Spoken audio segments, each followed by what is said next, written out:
What if Jesus had children? What if his bloodline didn't end at the cross, but was carried in secret across oceans of time, protected by kings, concealed by knights, and hunted by popes? What if the Holy Grail was never a cup at all, but a living, breathing lineage, one that still exists today? You've heard fragments. Dan Brown, Da Vinci, Templars. But beneath the fiction lies something older and far stranger. A royal family erased from history. A code written not in ink, but in blood. And now, after centuries of silence, the story is whispering again. But to hear it, really hear it, you have to slow down. Let the centuries peel back. Let the myths fall silent. Let your breath match the rhythm of old stone halls where forgotten kings once walked. This isn't just a story. It's a revelation that stretches across empires, churches, and graves. It begins, as many secrets do, with a death. The year was 679. A chill crept across the woods of the Ardennes. The birds had gone quiet, and in the shadows of a Roman road, something sacred was shattered. Dagobert II, the last fully sovereign king of the Merovingian line, was murdered allegedly on the orders of the church. A spear to the eye? Or maybe a knife to the throat? No chronicler agrees. But what they do agree on is this: Dagobert was the last obstacle. And once he fell, the door opened to a new age of rulers, ones more compliant, more useful, and most importantly, ones without divine blood. Because that's what the Merovingians claimed. Not merely to be royalty, not merely to be chosen, but to be descended directly from the sacred. A bloodline stretching back not just to David, not just to Abraham, but beyond that, to Galilee, to a carpenter, to a woman with red hair fleeing by boat, her belly full of prophecy. It sounds impossible, outlandish, like something from the margins of a conspiracy forum. But history has always hidden its truths best when they're disguised as lunacy. And as you'll see, the deeper you go into this story, the harder it becomes to dismiss. The Merovingians ruled much of what is now France, Belgium, and Germany. Their kings were marked by strange traditions, never cutting their hair, claiming visions, wielding power through mysticism rather than force. They were revered as God-chosen, even feared as semi-divine. But then suddenly they were gone. Quietly, bloodlessly, erased from power and eventually from the record. Their names scrubbed, their tombs hidden, their children hunted. And in their place came the Carolingians, the dynasty that gave us Charlemagne, the dynasty the church wanted in power. Now, centuries later, clues to the Merovingian past are re-emerging.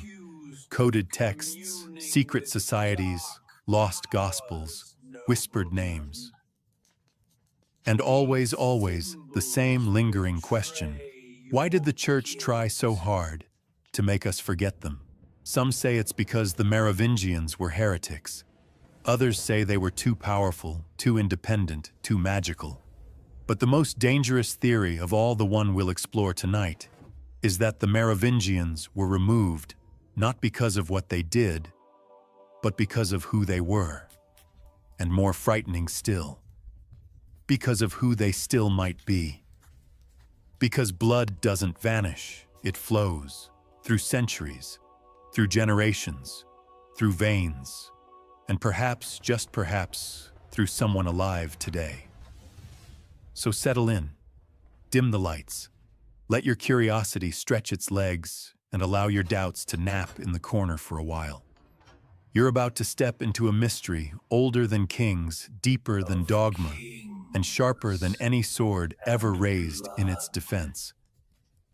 Before we venture further into the shadows, take a moment to subscribe so you never miss a secret that history has tried to forget. You picture it now: deep forest, pale mist rising from damp leaves, and the heavy scent of pine and silence. The year is 679. Somewhere along the Ardennes, a hunting party moves with uneasy quiet. Among them rides Dagobert II, King of Austrasia, wrapped in a heavy cloak of royal blue. His face is lined, but his eyes burn bright with something that doesn't belong in these woods, something like purpose. It would be the last journey he ever made. History tells us little of the moments before his death. One account claims he was isolated from his guard. Another says he was betrayed by a servant. Either way, the king was murdered, and what followed was even stranger than the silence of his death. The chroniclers stopped writing. Not just about Dagobert, but about the line he came from. It was as if the ink froze in mid-air and the royal blood spilled quietly into the dirt unremembered. Dagobert II wasn't a rebel or a failed monarch. On the contrary, he had only recently returned from exile in Ireland, where he'd lived under the protection of the church. He was restored to the throne with the blessing of bishops and nobles alike, suggesting he had allies in high places. Yet just a few short years later, he was gone assassinated under mysterious circumstances and with almost no recorded outrage. That in itself raises eyebrows. Monarchs don't just vanish without consequence, unless someone wanted him gone and wanted him forgotten. Now here's the curious part. Dagobert's son Sigisbert IV should have inherited the throne. By all accounts, he was alive, a legitimate heir. But he never ruled. No crowning, no ceremony, no resistance, nothing. His name slipped from the annals of official history like a stone tossed into a deep, dark well. Some whisper he fled to the south to the region now called Languedoc. Others say he was hidden by monks loyal to the Merovingian cause. A few bolder voices, rare and often laughed off, claim he was taken to a small village in the Pyrenees where he lived under another name, and where his descendants still walk today. It all smells like a cover-up, and if you're feeling that gentle tingle down your spine, you're not alone. Because Dagobert II wasn't just a king. He was the last of a very specific kind of king. His family, the Merovingians, claimed something older than conquest or crown. They claimed divine blood.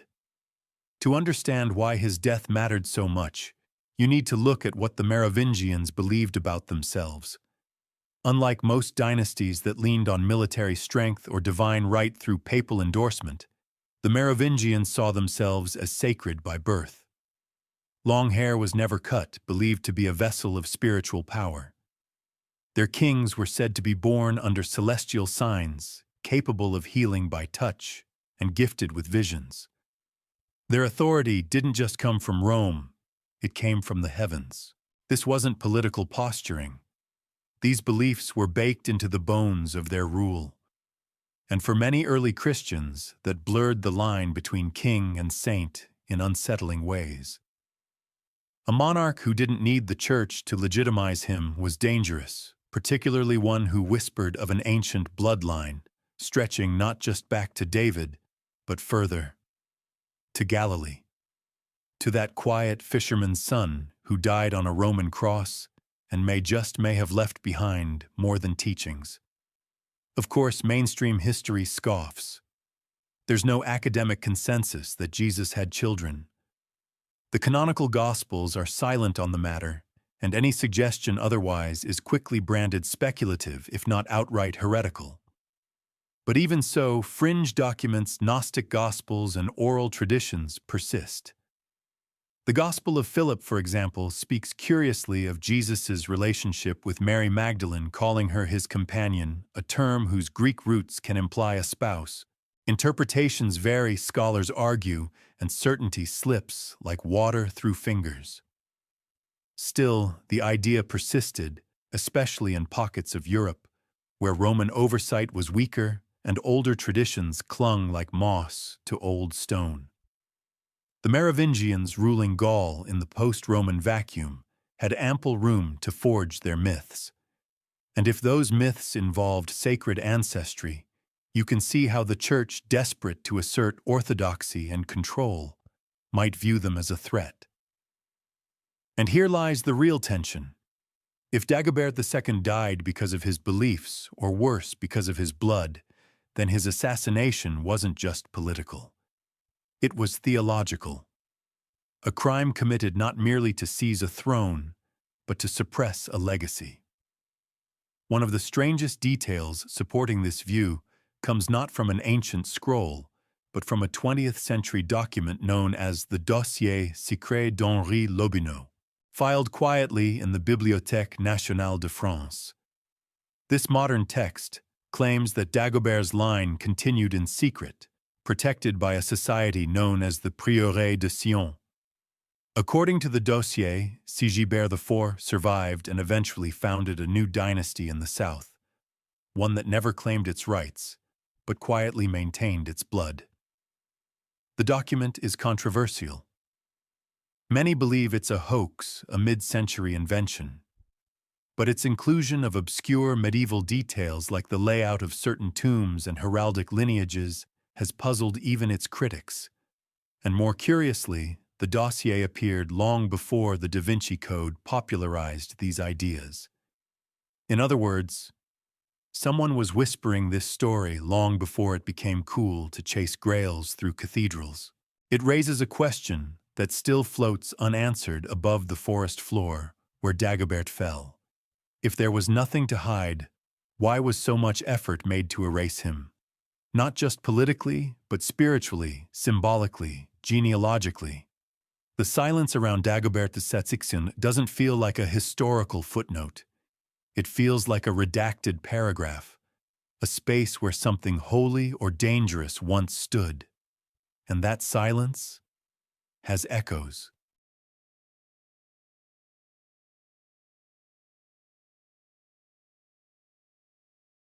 You stand now in a shadowed hall of memory, a place that smells of incense and iron, where the light is always slightly dimmed by something ancient. The floor is stone, and the air carries the hushed reverence of an old cathedral. At the far end, a throne not gilded but carved from dark wood tangled with serpents' bees and curling vines. No crown rests upon it, only a single lock of long golden hair. Welcome to the world of the Merovingians kings, not just of land, but of legend. They weren't like the others. From the 5th to the 8th century, the Merovingian dynasty ruled over large swaths of what we now call France and Western Europe.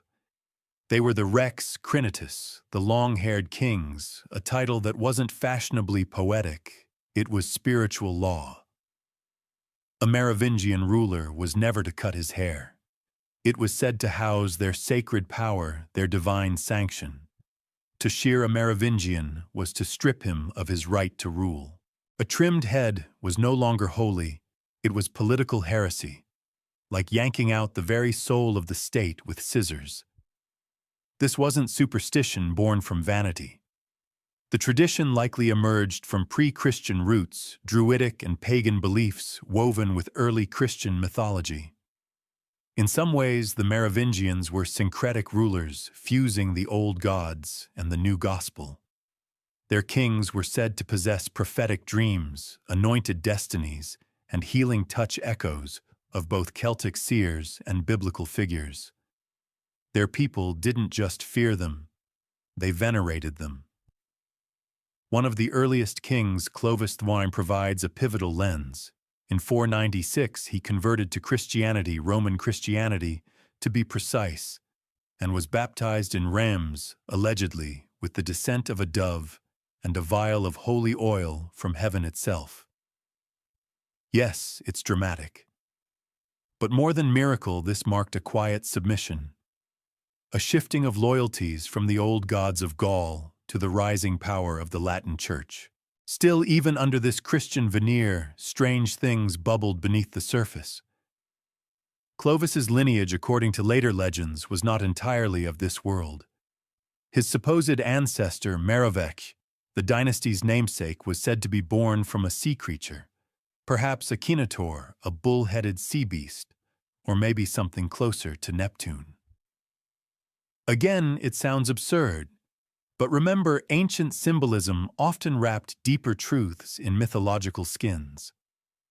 Meroving's oceanic origin might have signified an otherworldly bloodline, something ancient, pure, and deliberately set apart from the ordinary mortal line. It's this blend, half myth, half history, that gave the Merovingians their power. They didn't rely solely on armies or taxation. Their rule was mystical, bound to the land and people through something deeper than politics. Their kings weren't just rulers. They were symbols, living relics, which makes their eventual erasure even more suspicious. Because here's the strange historical fact. By the time Dagobert II died, the Merovingian line had lost most of its political power. In name, they were still kings. But in truth, the kingdom was run by the mayors of the palace chief officials who controlled administration, finances, and armies. These mayors were the proto-tycoons, the smiling bureaucrats behind the curtain. And most notably, the line of mayors included one Pepin of Herstal, whose descendant Pepin the Short would eventually seize the crown and start the Carolingian dynasty. This transition was not a bloody coup. It was a slow fade, a bureaucratic whisper. The Merovingians were gradually rendered symbolic. When their usefulness expired, they were quietly retired to monasteries, haircut, titles revoked, bloodline diluted into nothing more than a forgotten branch on the royal family tree. But here's the question that lingers like candle smoke. Why all the ceremonial effort to disempower without destroying? If the Merovingians had become irrelevant, why not execute them, banish them violently? Why tuck them away into quiet cloisters, slowly erasing their memory, while allowing the family itself, at least in name, to remain? The answer might lie in fear, or reverence, or something stranger still. Some believe the church saw the Merovingians not merely as obsolete rulers, but as rivals to Christ himself. If the Merovingians truly believed themselves descended from Jesus through Mary Magdalene and a secret child, then their claim to power would threaten not just kingship, but doctrine. Christianity's foundation hinges on the idea of divine sacrifice, not divine succession. A Jesus who left behind a lineage is a Jesus grounded in blood, not solely in spirit. That would make the Merovingians living heresy. And heresy is far more dangerous when it walks, talks, and claims a throne. Adding a surreal twist to this already murky history is an obscure Merovingian practice known as divine vision. In several surviving chronicles, kings were described as having the power to see signs before battle, dream of future events, or experience sacred sleep. One tale speaks of King Guntram, who supposedly healed a leper with a kiss and was later canonized. Another describes Dagobert I, dreaming of his own assassination years before it occurred. These aren't normal kingly behaviors. These are prophetic motifs, biblical patterns woven into medieval lives. Skeptics would say it's hagiography embellishment to boost posthumous fame. But what if these tales weren't about exaggerating history, but preserving coded truths? That's where the modern debate begins to fracture. Some scholars argue the Merovingians were just one of many dynasties mythologized after the fact. Others, especially those outside mainstream academia, suspect a deliberate suppression orchestrated by church scribes to protect orthodoxy. Even today, that argument continues to rage, mostly in quiet corners of esoteric conferences and footnotes of niche journals. Did the Merovingians truly believe they were descended from Christ? Or did someone else want them to believe that to use them, elevate them, and eventually erase them once their purpose was served? There's no proof. Not in the academic sense. But there is suggestion. The fragments of hair relics kept in monasteries, the odd consistencies in legends across France, the suppressed gospels, the shrines to Magdalene built in places she shouldn't have been, and always the symbols, the bees, the fleur-de-lis, the five-pointed stars carved into stone, as if waiting for someone to finally see them. When Dagobert II died, the silence wasn't just political, it was mythic. The curtain fell not just on a man, but on a mystery, and you can still feel it if you try. Walk through the ancient woods of the Ardennes. Listen to the hush that follows your footsteps. Somewhere in the soil, beneath layers of forgotten kings and moss-covered crypts, the story is still breathing, waiting to be told.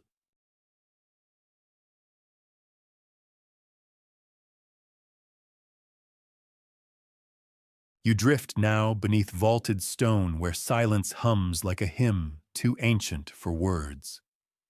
The Basilica of Saint-Denis looms over the outskirts of Paris like a grand reliquary for monarchs, a kind of necropolis castle hybrid, half cathedral, half memory palace.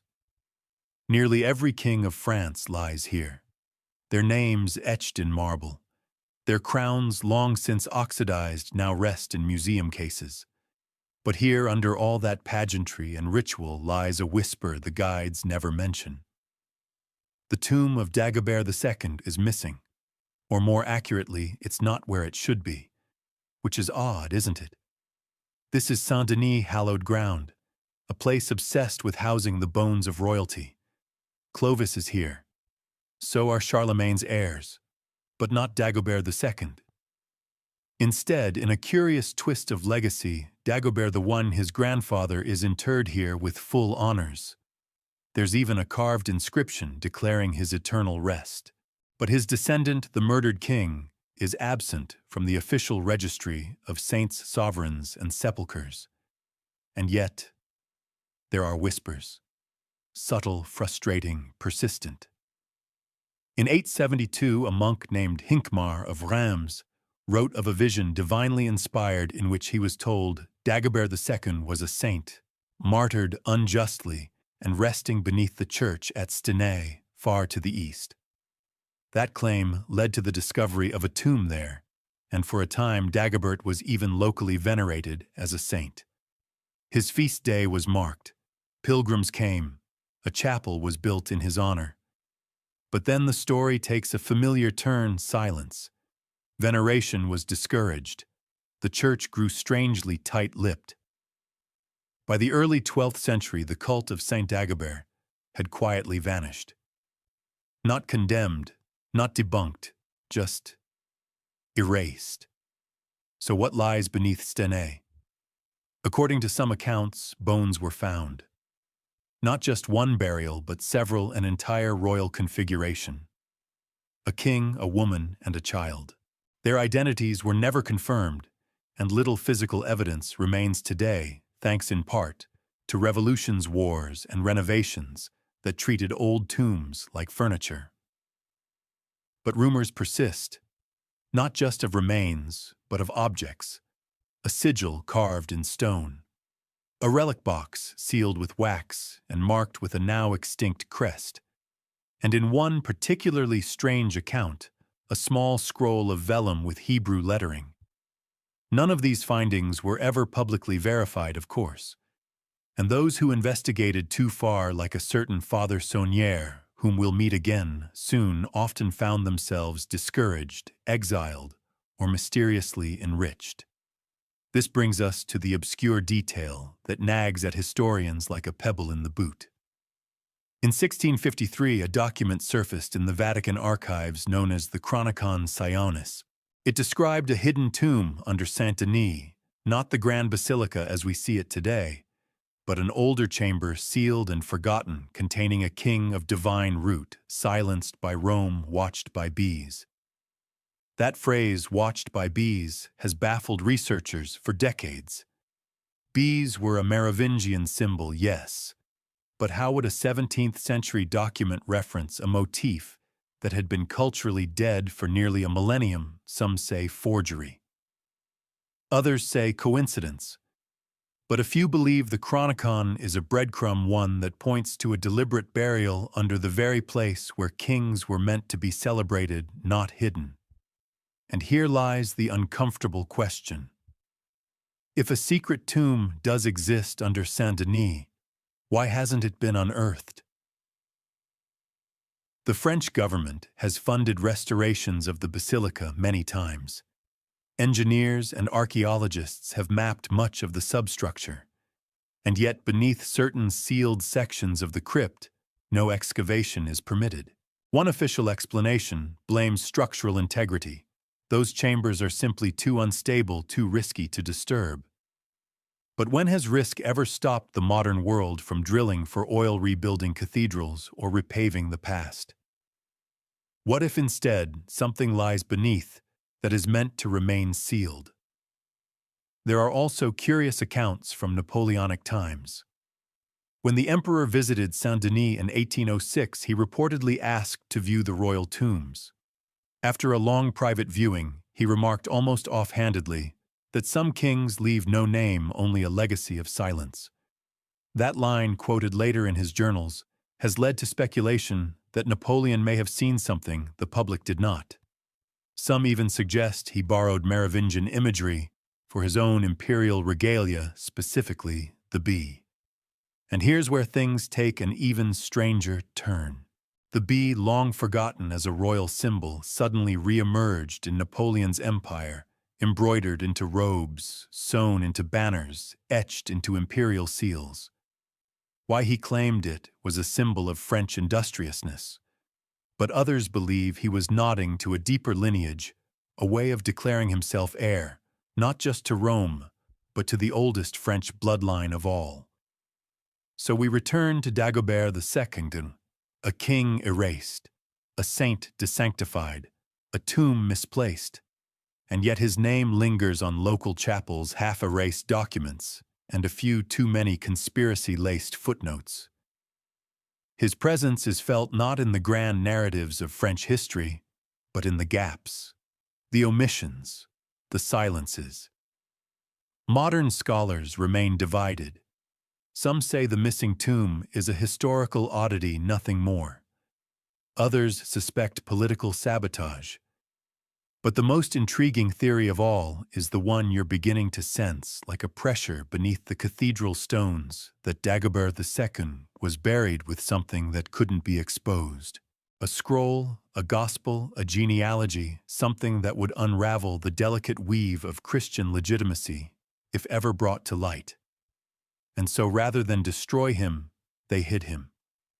But bones don't stay quiet forever, especially when the land remembers. And in the village of Stine, where the wind still carries the smell of wet earth and linden blossom, locals speak of dreams, of a tall man in blue, of a queen who never speaks, and a boy holding a golden orb watching from the chapel door. Whether they're memories or myths hardly matters anymore. Either way, the tomb is whispering. Can you hear it?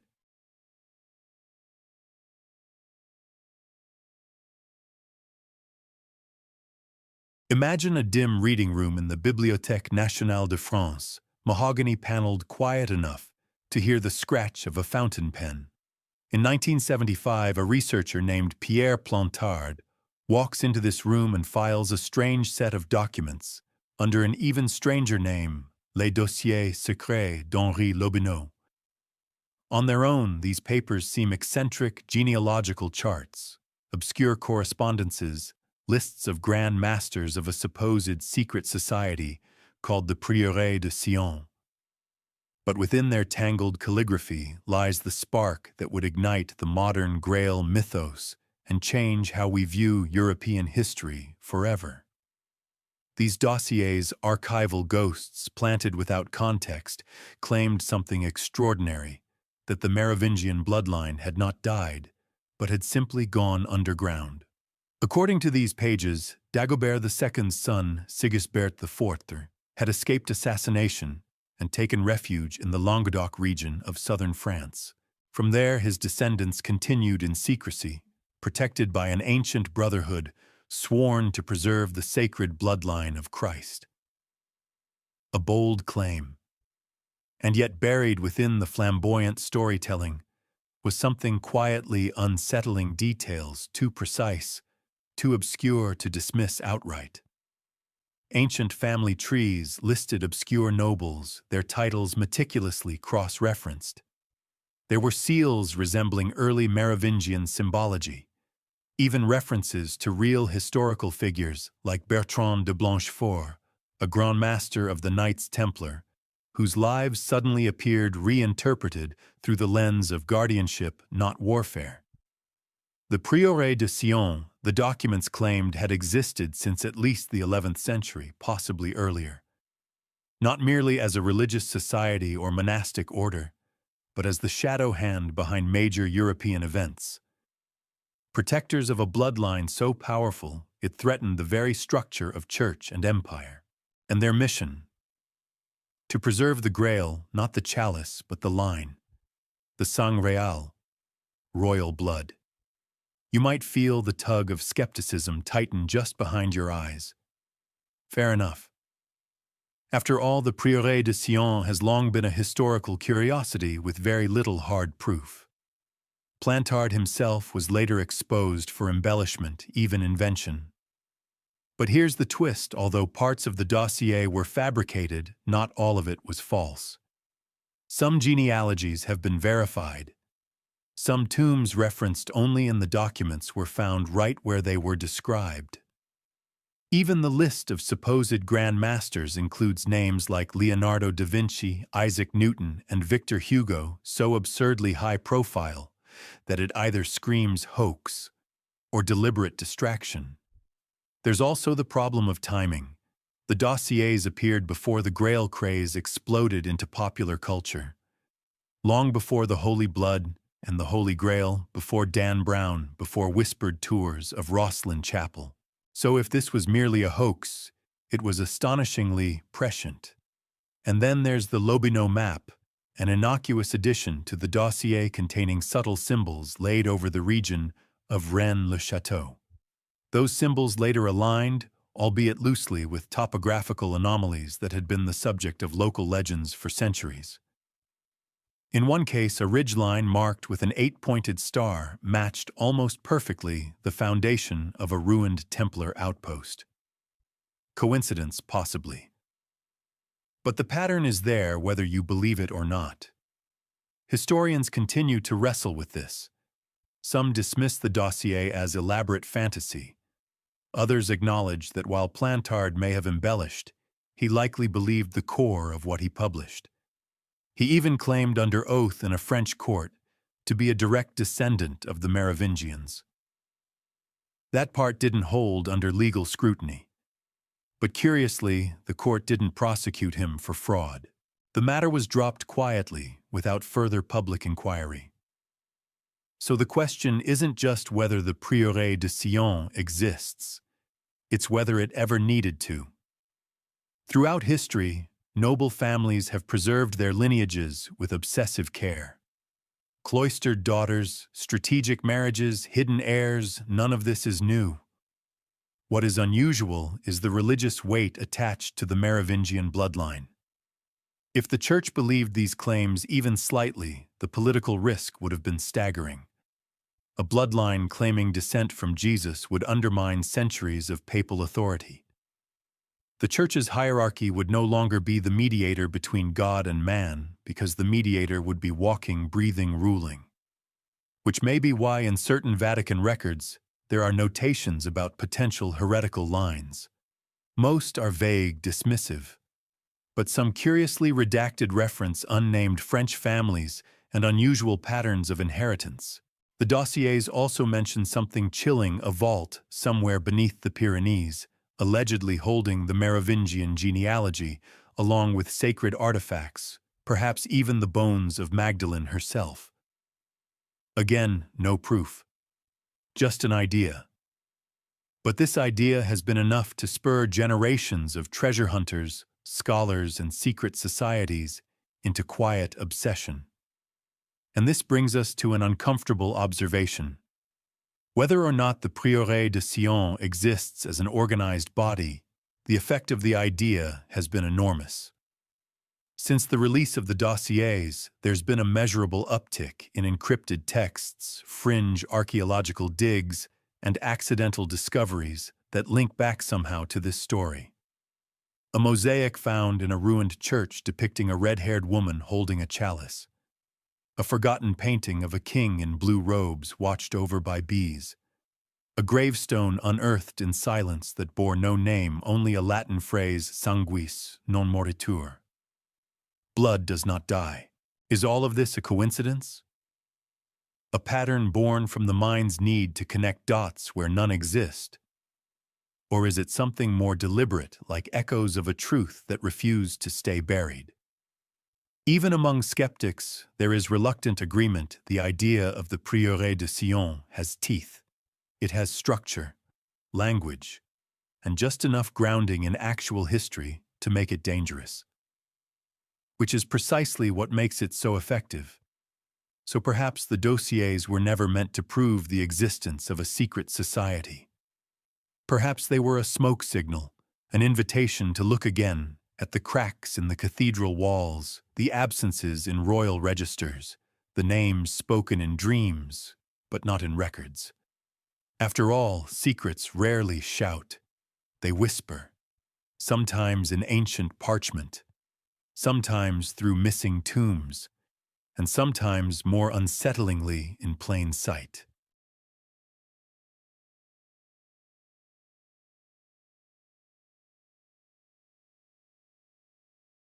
Picture a weathered fortress at dawn, its turrets wrapped in morning mist.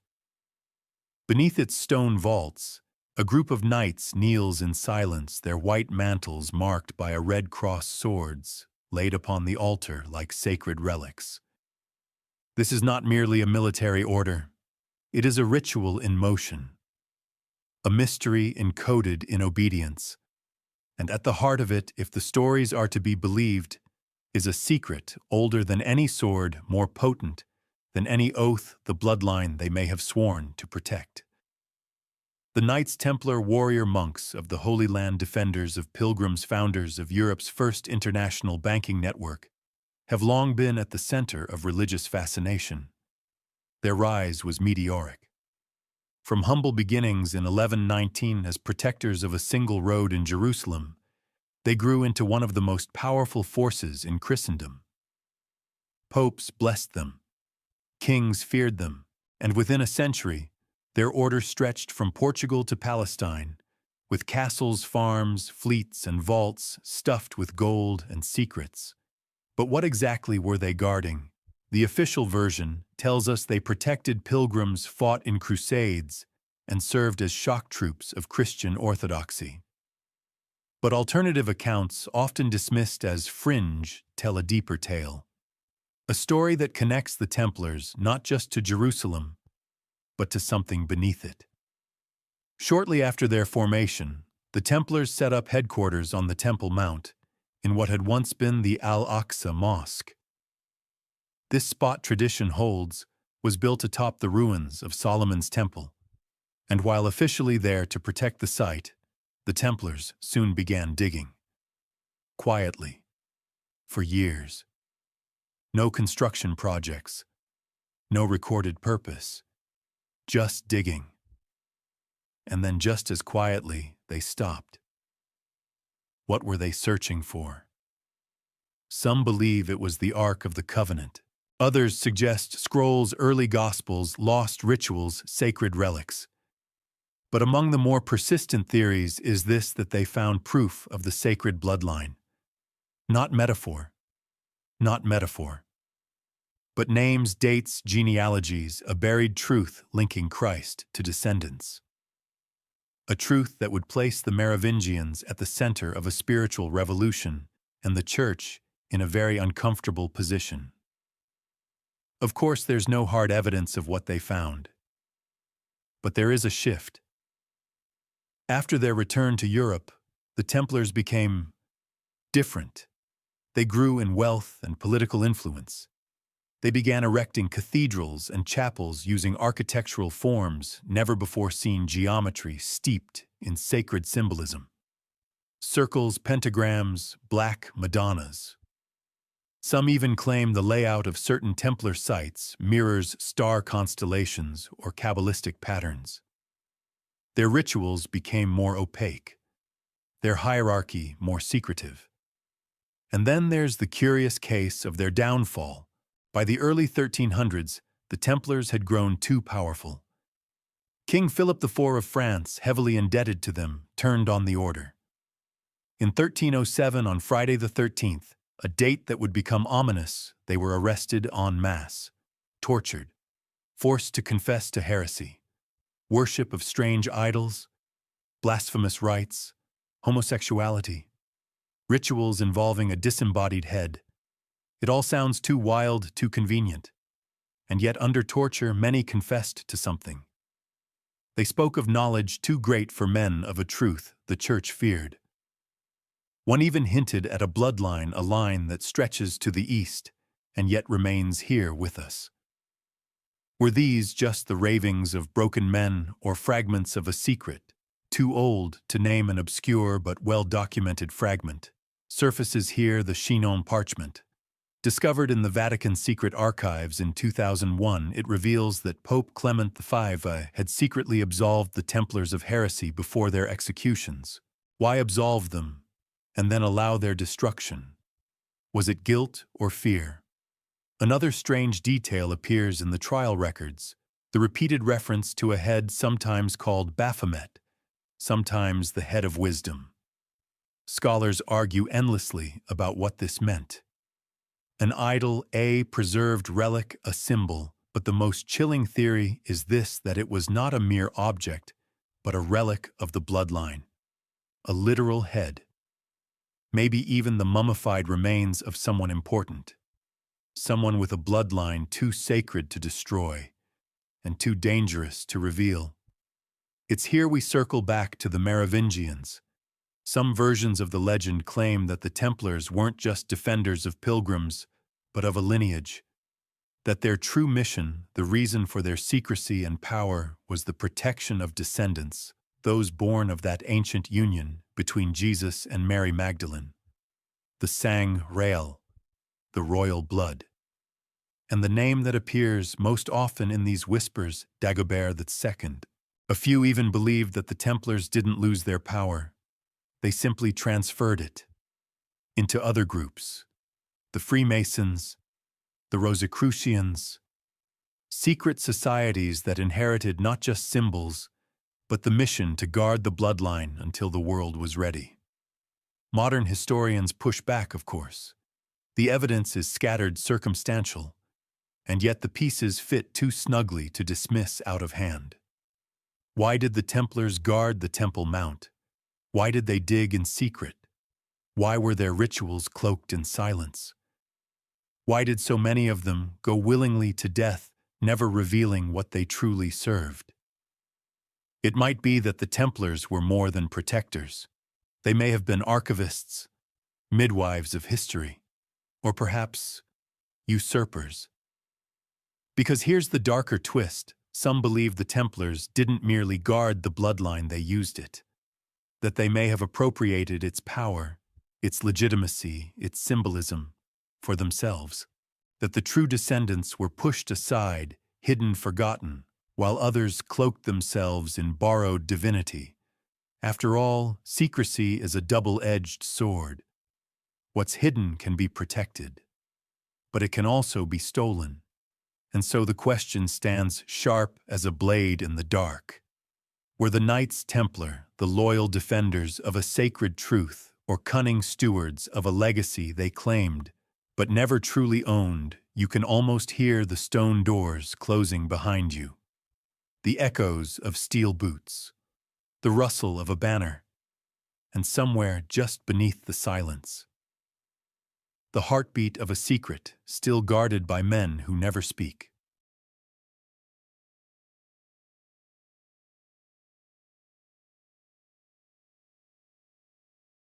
Close your eyes for a moment and imagine a thread thin as silk, strong as fate, stretching from the hills of Galilee to the forests of Gaul.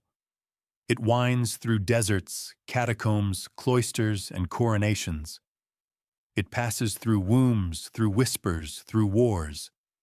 And at every point along its length, someone tries to cut it. But the thread remains pulsing softly beneath the skin of history. This is the supposed bloodline of Jesus carried not by gospel, but by genealogy. And if certain stories are true, it led directly to Clovis, the first Christian king of the Franks. Now that's a bold leap. And bold leaps deserve cautious steps. So let's walk carefully. First, the foundational claim that Jesus of Nazareth and Mary Magdalene were not only close companions, but husband and wife. That they had children. That those children, exiled or hidden after the crucifixion, eventually settled in what is now southern France. This idea, of course, exists far outside mainstream Christian teaching. But it's not a new invention. In fact, fragments of it can be found in early Gnostic texts, oral traditions of the Languedoc, and most provocatively in the pages of the Gospel of Philip, a manuscript that refers to Mary Magdalene as Jesus's koinonos, a term richer than the bland translation companion. In ancient Greek, it carries undertones of partnership, intimacy, even marriage. Modern scholars debate the implications. Was it metaphorical, literal, a linguistic artifact? No one agrees, which means the door inconveniently remains ajar. So let's assume, for the sake of exploration, that this bloodline existed. What happened to it? Some believe Mary Magdalene fled after the crucifixion, taking her unborn child with her. Legends persist, especially in Provence, that she arrived by boat with a small retinue, including Lazarus and Martha, and settled in the region of Sainte-Marie-de-la-Mer. The region still venerates her. Shrines bear her name. Statues depict her with flowing red hair and a golden vessel often mistaken for the Grail, but perhaps symbolic of something far more organic. Something inherited. According to this version of history, her child or children formed the foundation of a new bloodline, carefully protected, quietly multiplied, and eventually merged with local nobility. By the time the Roman Empire was fracturing and Gaul was bracing for barbarian invasions, that blood had allegedly found its way into the lineage of the Merovingians. Enter Clovis I, a man both brutal and brilliant, a warlord who unified the Frankish tribes and converted to Christianity in a moment that would reshape Western Europe. His baptism in 496 AD is one of the cornerstones of Catholic historiography. But here's where things get interesting. Unlike other kings of the time, Clovis wasn't just converted. He was anointed with oil said to have descended from heaven, brought by a dove stored in a vial known as the Sainte Ampoule. This story, strange and dramatic, set Clovis apart. It wasn't just an act of faith. It was a ritual of selection. A coronation marked not by human hands, but by divine appointment. Why him? Some whisper that Clovis was chosen not simply for his military prowess or willingness to bow to Rome, but because he carried something within him, something ancient. A whisper of the sacred thread. If the Merovingians descended from the line of Jesus, then Clovis was not merely a king. He was a bridge between the divine and the temporal, the merger of sword and spirit. Of course, mainstream history records no such link. Clovis was born the son of Childeric I, a pagan Frankish king, and Basina, a Thuringian noblewoman. Their family tree is mapped well, until you begin to notice gaps, missing years, vague maternal links. And then there are the symbols. Bees found in Childeric's tomb, golden intricately crafted, lying beside his remains. Bees were sacred to the Merovingians, often seen as symbols of resurrection, eternal life, and royal legitimacy. Napoleon would later adopt them too, seeking to connect himself not to the Carolingians, but to something older. Something with myth in its marrow. The claim then is this: the bloodline from Jesus and Mary Magdalene did not vanish into legend. It flowed into the Merovingians, beginning with Merovec made flesh through Clovis, and continued, however quietly, through their heirs. It was protected, obscured, but never extinguished. If true, that would mean the French monarchy, at least in its earliest form, was not just politically sanctioned, but divinely descended in a way that no other European dynasty could claim. And that is precisely why the idea is so dangerous. Because if this sacred descent is real, it challenges the authority of every church, every doctrine, every monarchy that claimed divine right without divine DNA. It shifts the conversation from salvation through faith to salvation through blood, from churches to chromosomes. It also invites one of the great scholarly debates: can genealogy ever confirm such a claim? Most historians scoff. The records simply don't go back far enough. DNA evidence is too thin, too untraceable across centuries. And yet, there are gaps, cracks in the record. Families in the Languedoc with surprisingly ancient lineages matching heraldic symbols and oral traditions of unusual origin. Some modern researchers, like those behind the controversial Holy Blood, Holy Grail, tried to trace these connections.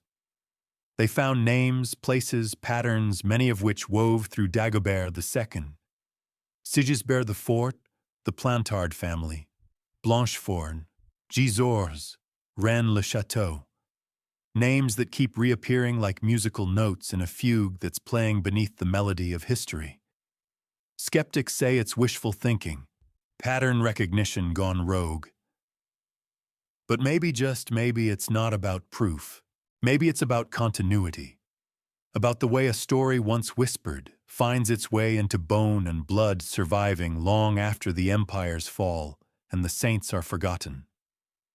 Because what would you do if you discovered your family descended not from warlords or peasants, but from a man who walked on water and the woman who stood at the cross? Would you hide it? Protect it? Build an entire dynasty around it? Or would you bury it so deep that even history wouldn't find it?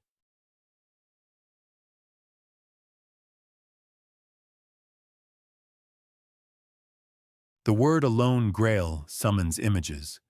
A glittering chalice, a knight kneeling in mist, a glowing cup held aloft in a beam of sunlight, perhaps in an Arthurian forest or at the edge of some enchanted chapel. It's a symbol embedded so deeply in our cultural imagination that we rarely question it. The Grail is the cup used by Christ at the Last Supper, the vessel that caught his blood at the crucifixion, a sacred object of untold power. Except, what if it isn't? What if the Grail was never a cup? What if it was a person? The reimagining of the Holy Grail as Sang-Rail, not San-Grail, the Holy Grail, but Sang-Rail, the royal blood, isn't just a linguistic trick.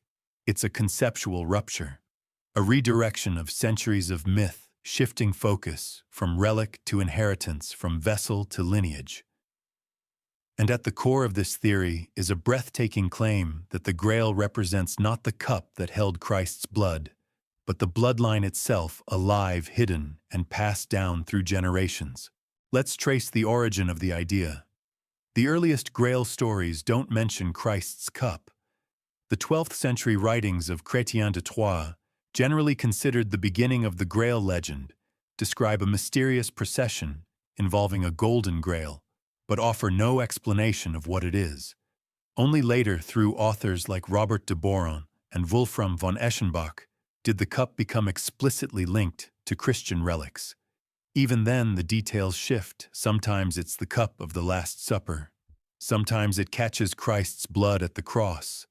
Sometimes it grants immortality. Sometimes healing, sometimes nothing at all. The variability itself is suspicious. The Grail never had a fixed identity. It was a cipher, a symbol waiting to be filled with meaning. So why not this meaning? Why not a bloodline? Those who subscribe to the bloodline theory point out that most Grail stories center not on finding the cup, but on understanding it. Grail quests are inward journeys. The knight doesn't just stumble upon the object, he must be worthy of it. Often only those of pure heart or noble lineage can even approach the Grail, let alone comprehend its mystery. This has led some to suggest that the Grail is less an object, more a truth. A hidden knowledge encoded into the fabric of dynastic succession. And perhaps most compellingly, the earliest Grail romances were often written in the same regions associated with Merovingian legends, southern France, Languedoc, Occitania. Precisely where stories of Mary Magdalene's exile and the Bloodlines' survival also took root. Coincidence, possibly. But coincidences, like riddles, tend to multiply when ignored. Now consider this: in several early Grail texts, the Grail-bearer is a woman. In Parzival, she's called Repensée de Choye, a name suspiciously similar to she who dispenses joy. She doesn't wield a sword. She doesn't rule a kingdom. She carries. She preserves.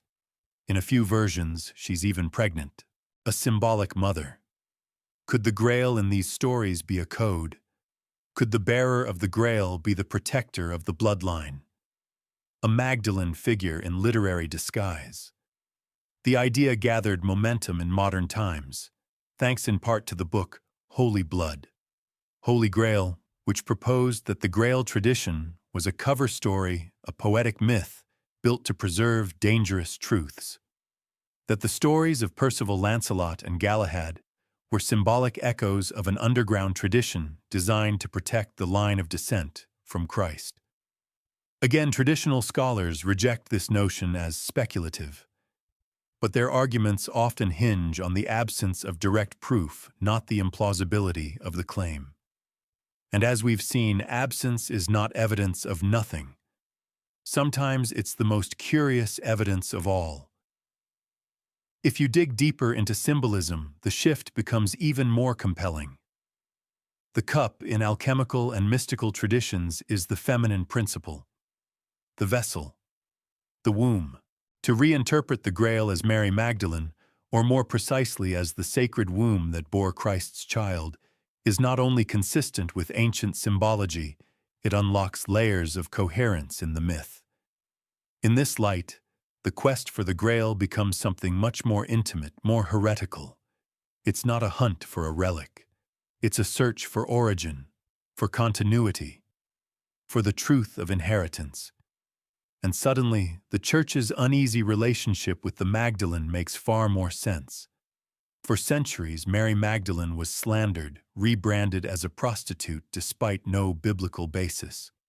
Her role in the resurrection narratives, her close relationship to Jesus, her importance among the disciples, all of it was minimized or distorted. But why would the early Church go to such lengths to diminish a woman so clearly central to Christ's ministry?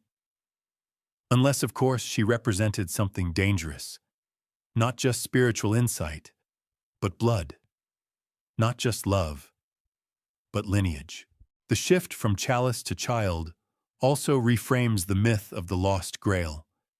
If the Grail is a bloodline, then it cannot be found in a vault, a cave, or a hidden chapel. It lives in people, in families, in descendants. It explains why so many Grail tales end not with triumphant discovery, but with ambiguous departure. The Grail disappears. It is taken away. Or it is revealed only to vanish again, as if to say you cannot possess it. You must be born from it. And perhaps most chilling of all, if the Church knew this, they had every reason to bury it. A relic can be enshrined, a doctrine can be debated, but a bloodline, a living human being who embodies a truth that undermines the entire theology of divine mystery, that's not a theological inconvenience. That's a revolution waiting to happen. So here we are. Centuries of myth, dozens of versions, and at the center a cup that may not be a cup at all. A grail that is not chased through forests, but through family trees. And maybe that thread we imagined earlier, the one stretching from Galilee to Gaul, it's not fiction, it's DNA.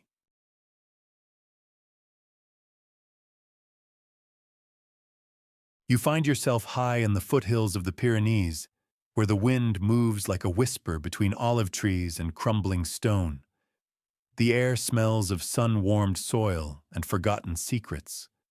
Nestled in this quiet corner of southern France is a village so small you might miss it on a map, and yet it guards one of the strangest and most enduring enigmas of modern European history.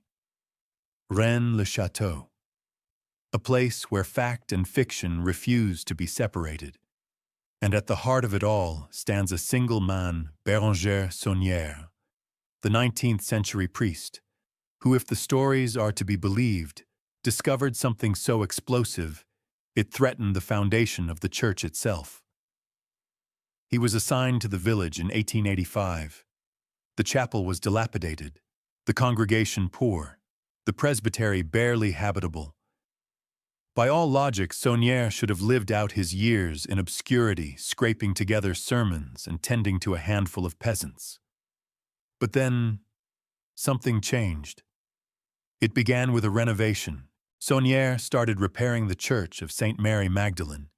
He ordered custom statues, lavish stained glass, a bizarre altar oddly decorated with demons' skulls and cryptic phrases.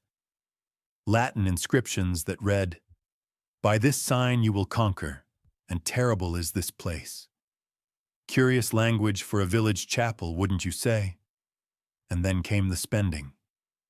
The once impoverished priest suddenly had funds. Not a little, a lot. He built a tower, the Tour Magdala, to house his personal library. He constructed a lavish estate, filled it with rare books, antiques, and guests. He entertained scholars, nobles, even spies. And when asked where the money came from, he waved it away as donations. But local records tell a different story. There were no large tithes, no generous patrons. His wealth appeared quite literally from nowhere. According to one version of the tale, during the renovation of the church, Saunière found a set of parchments hidden inside a hollowed-out pillar of the altar. The parchments were said to contain strange genealogies, references to a hidden bloodline, and messages encrypted with layers of ciphers. Some claimed they included the name Dagobert II. Others pointed to the Prieuré de Sion. Whether these documents ever truly existed remains a matter of debate. But what did exist was Saunière's sudden and inexplicable access to extraordinary resources. He made frequent trips to Paris, where he consulted with members of the occult elite. He visited the Church of Saint-Sulpice, known for its ties to esoteric Catholicism. He returned with rare books on alchemy, ancient symbols, and sacred geometry. And perhaps most oddly, he spent large amounts of money, not just on his estate, but to keep others away. He purchased nearby land simply to ensure no one else could dig there. One story tells of a map, a coded diagram left behind, in the margins of a book Saunière owned. It depicted the region around Rennes-le-Château, marked with peculiar symbols, crosses, stars, triangles.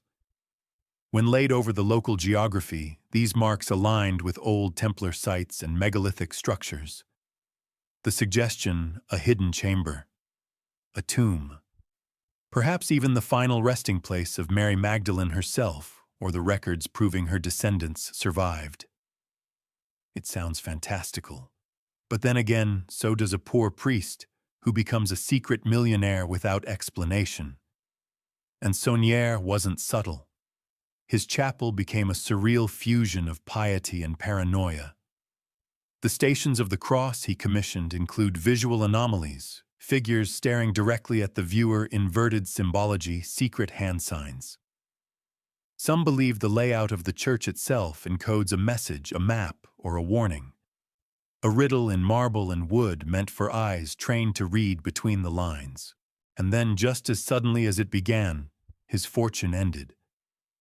The church launched an investigation into his finances, threatening excommunication. But Saunière refused to reveal the source of his wealth. He claimed it came from masses he performed on behalf of the dead, thousands of them, in fact, often in a single day. A bureaucratic impossibility. Still, it was the only excuse he ever offered. In his final years, Saunière became reclusive. He refused the sacraments. He hoarded letters and notebooks. And when he suffered a stroke in 1917, his confession was heard by a priest, who emerged visibly shaken. He allegedly refused to grant Saunière absolution. What one wonders, did he hear upon his death, his servant and close companion Marie Denarnaud inherited everything. She refused all offers to buy the estate. Some say she was waiting for the right buyer. Others believe she'd taken a vow to protect a secret. On her deathbed, she reportedly whispered, "The secret is so big, people would never believe it." Which brings us to the obscurity that still haunts Rennes-le-Château. Was Saunière simply a fraud, a clever forger, who exploited the church and invented a mystique to mask his schemes? Or did he truly discover something? Something buried beneath the church, beneath the altar, beneath centuries of silence. And if so, what was it? A treasure, a scroll, a genealogy, a corpse? Skeptics dismiss the story as myth-making. They point to the lack of hard evidence, the absence of surviving documents, the exaggerations of 20th century authors. But curiously, the church has never fully explained its own response to Saunière. Why were his crimes never prosecuted formally? Why, after his death, did several ecclesiastical authorities quietly visit the village? Why was the church so eager to close the file? Perhaps because the secret wasn't his to reveal. Or perhaps because he never revealed it at all. Maybe it's still there beneath the stones, waiting. Maybe that's why people still come here. Artists, scholars, pilgrims. Not for the view, not for the chapel, but for the feeling, that quiet nudge behind your ribs when you step into the nave. That sense that the air is holding its breath, that the walls know something, that the Grail was never far away, that it was never a cup, it was a name.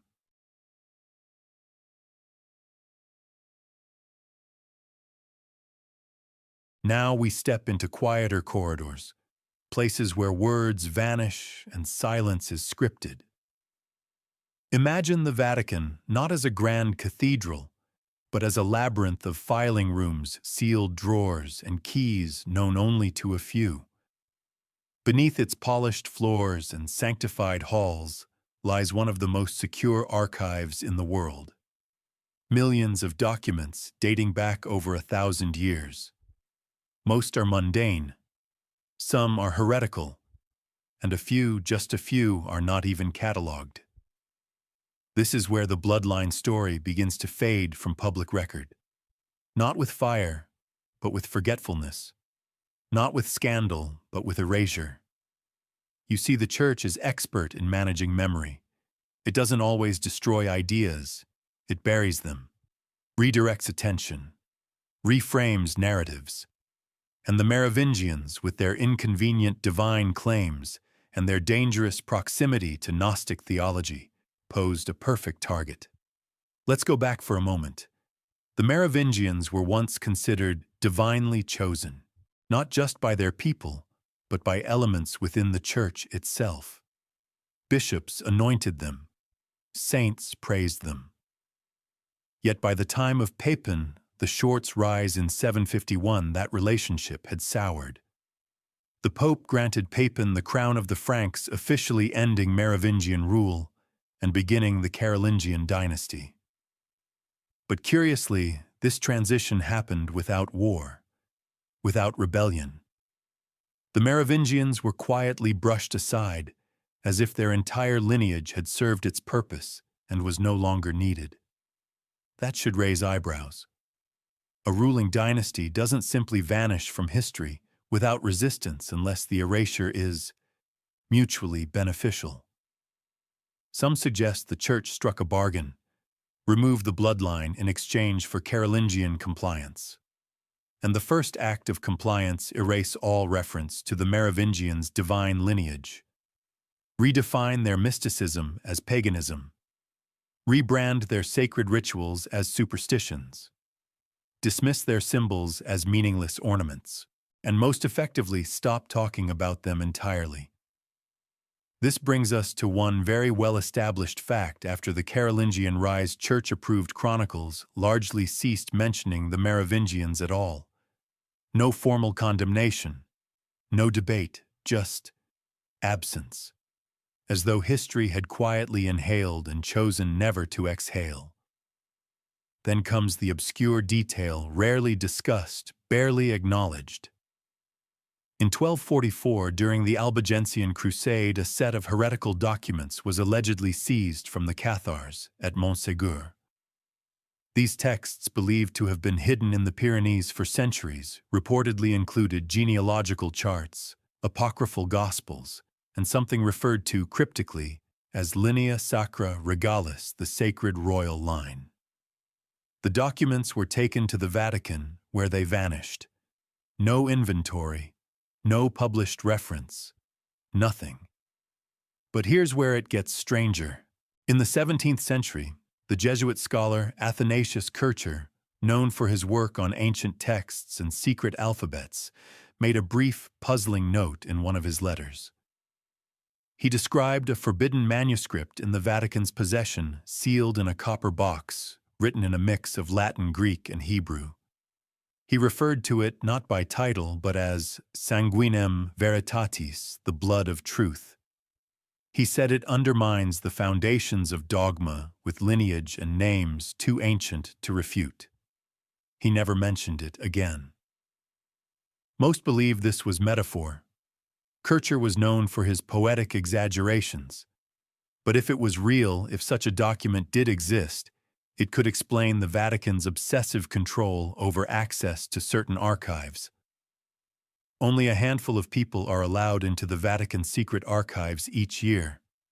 And even then, they must know exactly what they're looking for. You can't simply browse. There's no casual discovery.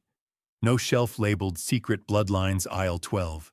It's a system designed to prevent unexpected revelations, to protect the past from the present. Which brings us to the ongoing scholarly debate. Is the Vatican hiding evidence of the Merovingian bloodline? Many historians would scoff. The archives are vast, yes, but carefully maintained. And yet we must remember this: the Church has redacted before. Doctrines have been shaped, Gospels excluded, saints erased. The Council of Nicaea omitted entire traditions. The Inquisition burned libraries. Even the Dead Sea Scrolls were initially withheld from the public, for decades controlled by a select group of scholars hand-picked by the Church. So suppression is not just possible, it's precedent. And what about the peculiar case of the Gospel of Mary discovered in the 19th century? This Gnostic text, long buried in the sands of Egypt, paints Mary Magdalene not as a footnote, but as a teacher, a confidant, perhaps even the true heir to Christ's wisdom. Why was this gospel never included in the canon? Why was it buried for so long? Because it suggested continuity, legacy, and leadership that did not come from Peter, but from Magdalene. Now connect that to the Merovingian claim, a bloodline from Mary Magdalene, protected by noble families, suppressed by the Church. It starts to fit, doesn't it? There's one more piece. In 1957, a Vatican librarian named Father Gianti gave an interview, his only recorded public statement. When asked about the missing years of Merovingian records, he replied cryptically, "Some truths are not lost. They are withheld. To protect what should never be questioned." That's all he said. And perhaps that's the most telling silence of all. Because erasure doesn't always look like flames. Sometimes it looks like preservation, like reverent silence, like rooms with no windows, like drawers with no labels. And somewhere perhaps in the Vatican's endless hush sits a box, locked, untouched, waiting for no one.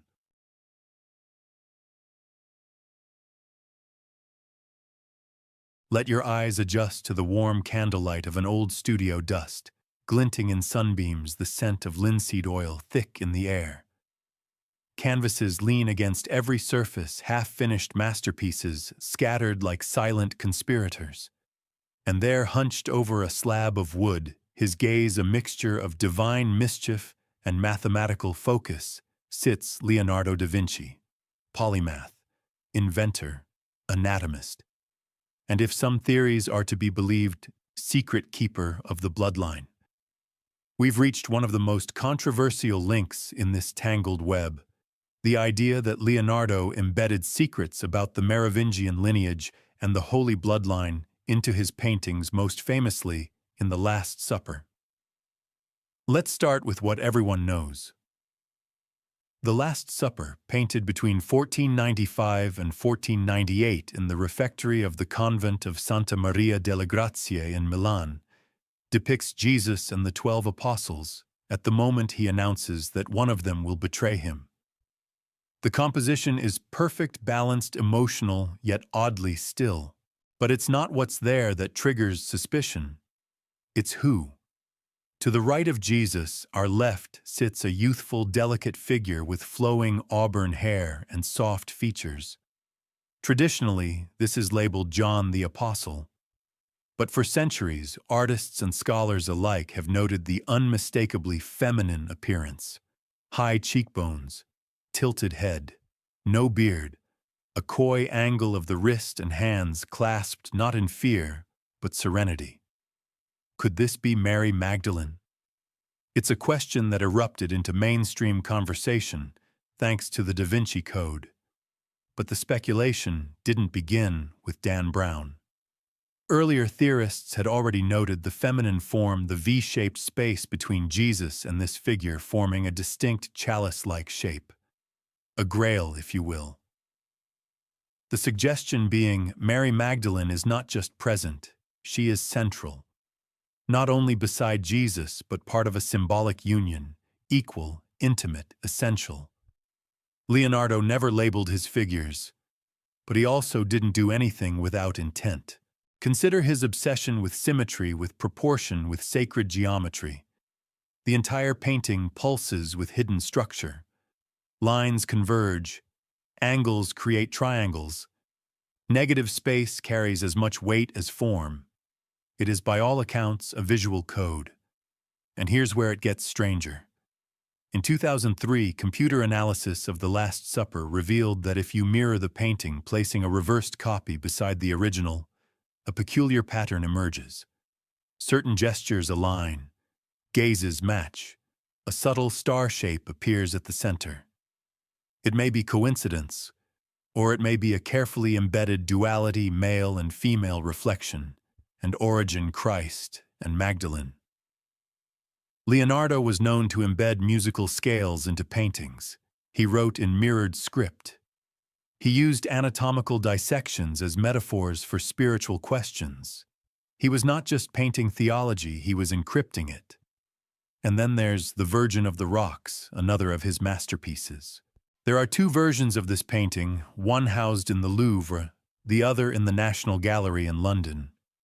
Both depict the Virgin Mary, the infant Jesus, the infant John the Baptist, and an angel. But there are inconsistencies. In one, Mary's hand hovers over a child's head in a protective, almost priestly gesture. In the other, her expression shifts slightly more enigmatic.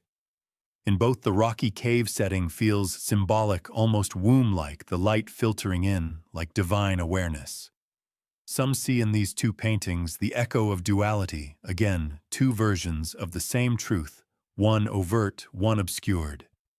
And if you follow this thread further, you'll find that many of Da Vinci's paintings contain odd anatomical features, hidden heart's vessels, and in one case what appears to be the outline of a fetus embedded in drapery. symbolism always. But of what Leonardo belonged to several secret circles. He was closely associated with members of the Sforza family, known patrons of esoteric study. He also illustrated the Codex Atlanticus, a collection that included diagrams of strange flying machines, but also sacred maps, astrological references, and symbols found in early Templar manuscripts. Which leads us to the core of the claim that Leonardo da Vinci was not merely a painter, but a custodian. Not of the Church's doctrine, but of its counter-narrative, the idea that the Holy Grail was a bloodline, that the Church's authority had suppressed the feminine aspect of the divine, that Mary Magdalene, not Peter, was the rightful heir to Christ's teachings, and that her descendants, perhaps the Merovingians, were the living Grail. This idea, of course, infuriates traditional scholars. They point to the lack of primary evidence, the inconsistency of interpretations, the way our brains love to find patterns where none were intended. All valid critiques. But consider the timing. Leonardo painted The Last Supper during an era when heresy meant death. He could not have simply stated these ideas outright. But hiding them, that's a different matter. And when you remember that his patrons were often political enemies of Rome, the motivation becomes clearer. Could he have embedded a secret one preserved through visual language passed down like a riddle to those with eyes to see? And if so, who was meant to decode it? Which brings us to an open question that scholars still debate today. Did Da Vinci believe in the bloodline myth, or did he merely find the symbolism compelling? Was he transmitting a truth he had learned, or shaping a narrative of his own? Some suggest that he never made a distinction, that he saw art, science, religion, and mystery as interconnected veins in the same body. And if truth resided anywhere, it was in patterns, not in sermons, but in symmetry. What we can say is, this Leonardo da Vinci left behind no children, no personal memoir, and no overt theology. What he left instead was a body of work that resists simplicity, that glows with questions. A man obsessed with anatomy who painted hearts into halos. A man who understood blood, and perhaps its legacy. So the next time you look at The Last Supper, let your eyes soften. See not a cup, but a space. Not 12 men and one Messiah, but a pair. A symmetry, a secret. And in that negative space between them, where no hand touches and yet everything connects, you might just find the shape of the Grail.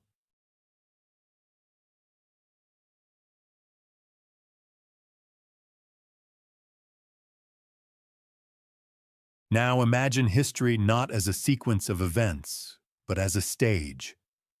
Curtains rise and fall. Costumes change. The actors rotate. But behind the scenes, the script is rewritten in candlelit rooms by men whose names are rarely remembered, only their decisions.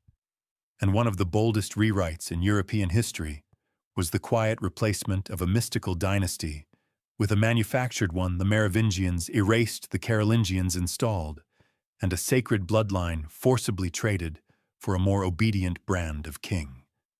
Let's set the scene. The year is 751. The Frankish kingdom is large but fraying.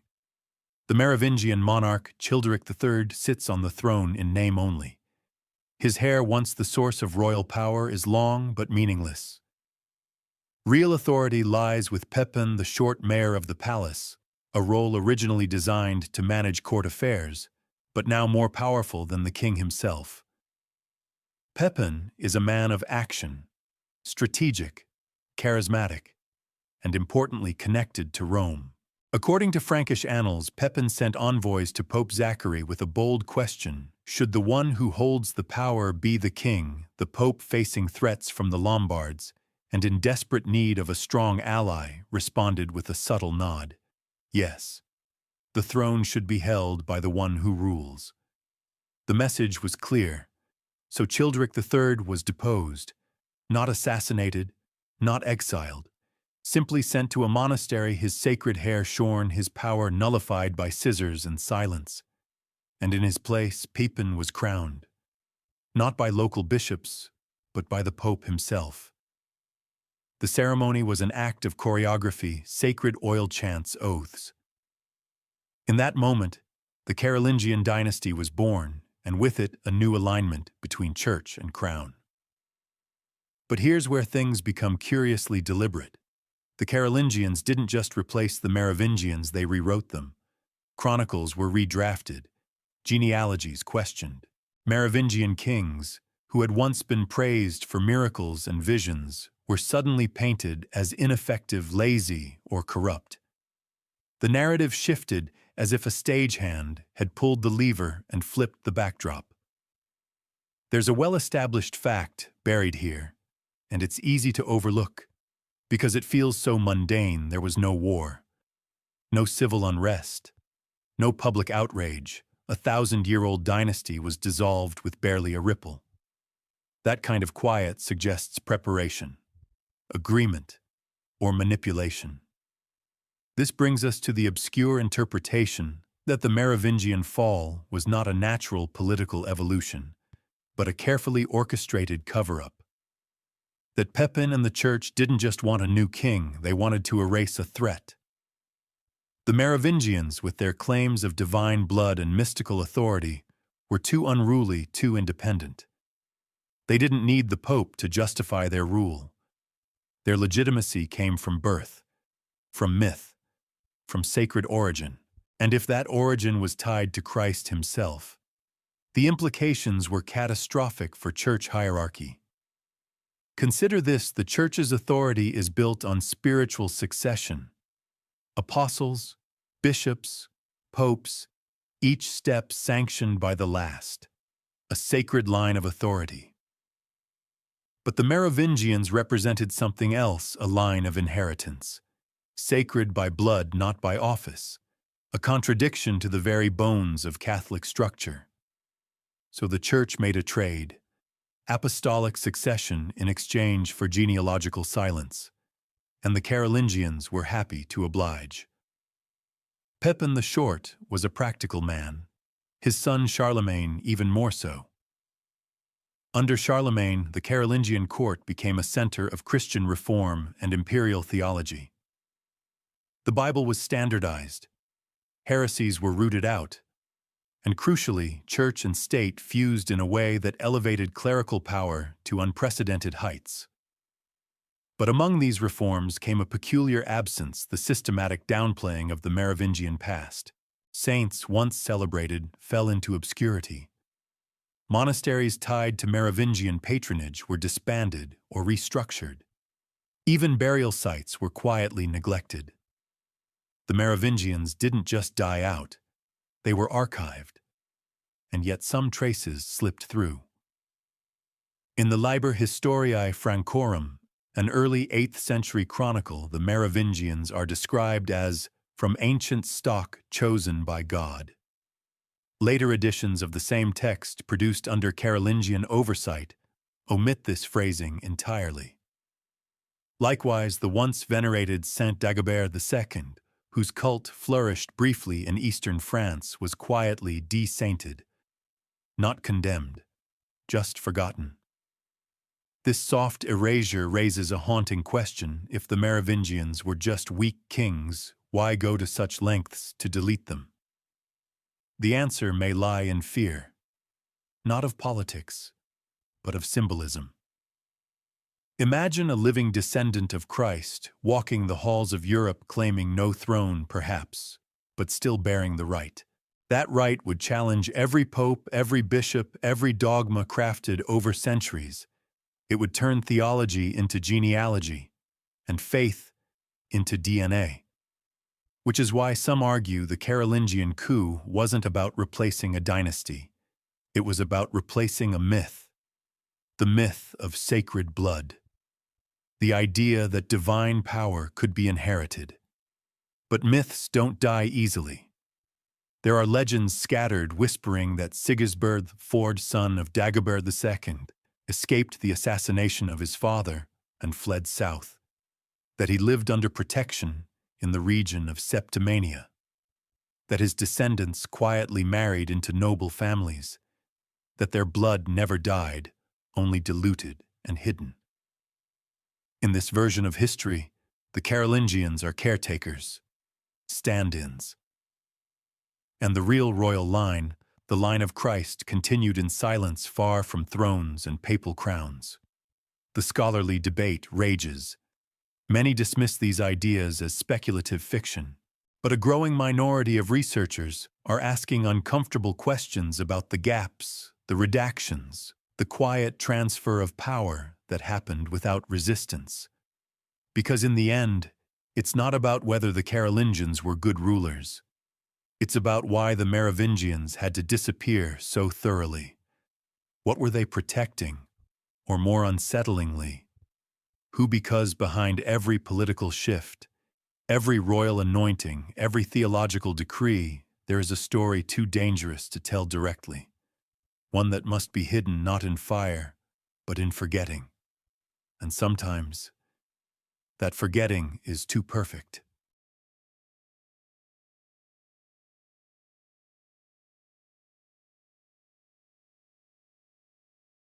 Step back for a moment and look around, not at cathedrals or crypts, but at the symbols that surround you, on coats of arms, on rings, in church windows, in the folds of royal robes. We live among signs, patterns, emblems that linger long after memory fades. And when it comes to the Merovingians, their greatest secret may not have been buried at all, but carved, woven, and etched into the world in plain sight. The most iconic of these is the bee. Yes, the bee. To most, it's just an industrious little insect, harmless, honey-making, a pleasant metaphor for work and order. But to the Merovingians, the bee was something far more sacred. It represented immortality, resurrection, and divine kingship. Golden bees, crafted with care and intention, were found in the tomb of Childeric, the fern father of Clovis. Over 300 of them resting like tiny guards around his body, each one exquisitely designed. They weren't ornamental. They were messages, a statement that this was no ordinary king. This was a being of eternal rule, marked by something holy. The bee in ancient symbology was often associated with the soul. The Egyptians believed bees carried messages between the mortal and divine realms. The Greeks linked bees to the Oracle of Delphi, where the priestesses, the Melissae, literally bees, channeled divine insight. That the Merovingians chose this creature as their symbol suggests they saw themselves not merely as rulers of land, but as intermediaries, sacred monarchs in touch with something eternal. Now trace this symbol forward. After the Carolingians erased the Merovingians, the bee vanished. For centuries, it lay dormant. But in 1804, during his coronation, as Emperor Napoleon Bonaparte resurrected it, he ordered golden bees stitched into his coronation robe. His banners bore them. His imperial emblems swarmed with them. He bypassed the fleur-de-lis of the French Bourbons, the traditional post-Carolingian symbol of monarchy, and reached back consciously, or not, to the older line. The first kings of France. Some say Napoleon did it deliberately, that he saw himself as the rightful heir to the sacred line. Others believe he stumbled upon the bee in an archaeological report and thought it looked regal. Either way, the result was the same: the bee returned, and with it a whisper of the line it once represented. And the bees are just the beginning. Take the fleur-de-lis. You probably know it, 3 petals elegantly flared. A classic French emblem seen on flags, shields, royal seals. But its origins are murky. Some trace it to the iris, others to the lotus. But there's an alternate reading, one that ties it not to a flower, but to lineage.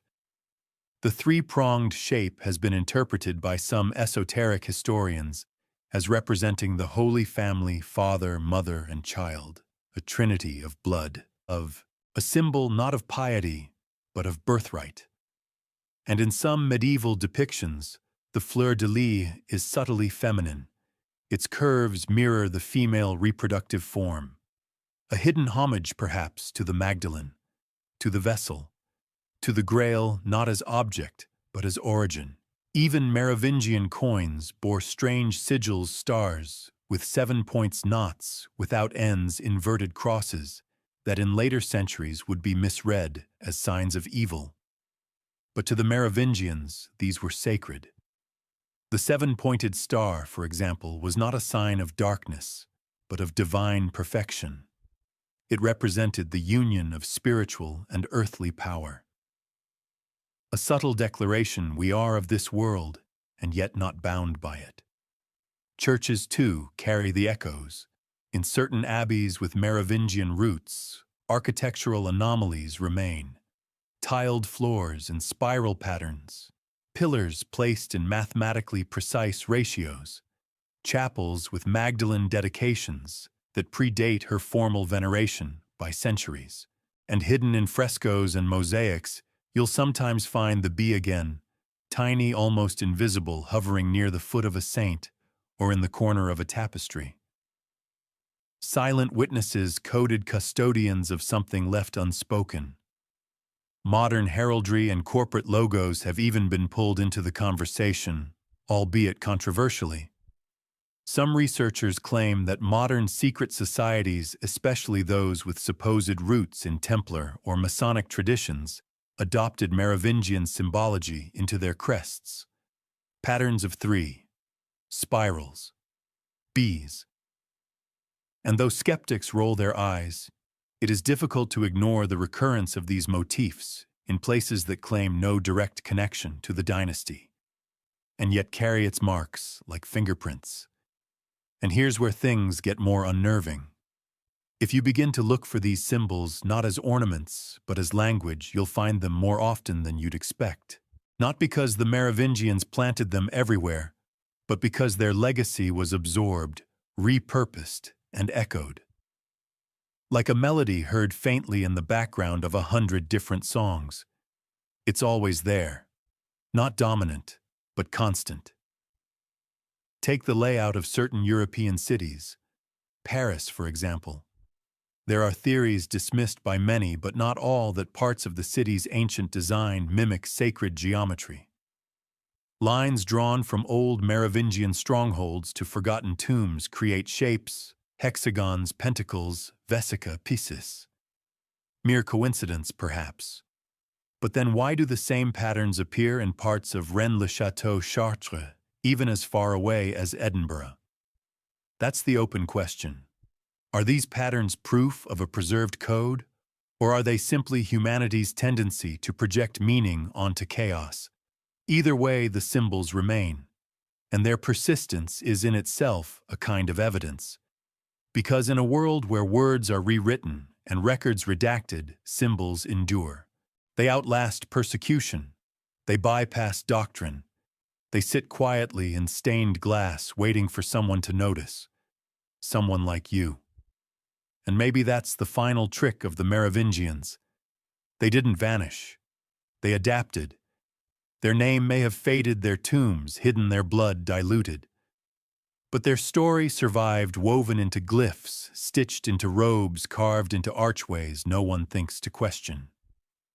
So next time you see a bee in a crest or a fleur-de-lis above a church door, ask yourself, is it just decoration or is it a message?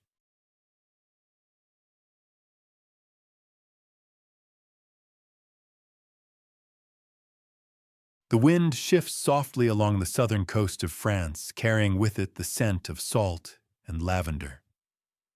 Along the rocky shoreline of the Camargue, waves lap gently against the boats moored in the harbor of a small, unassuming village, Sainte-Marie-de-la-Mer. It's quiet here, peaceful.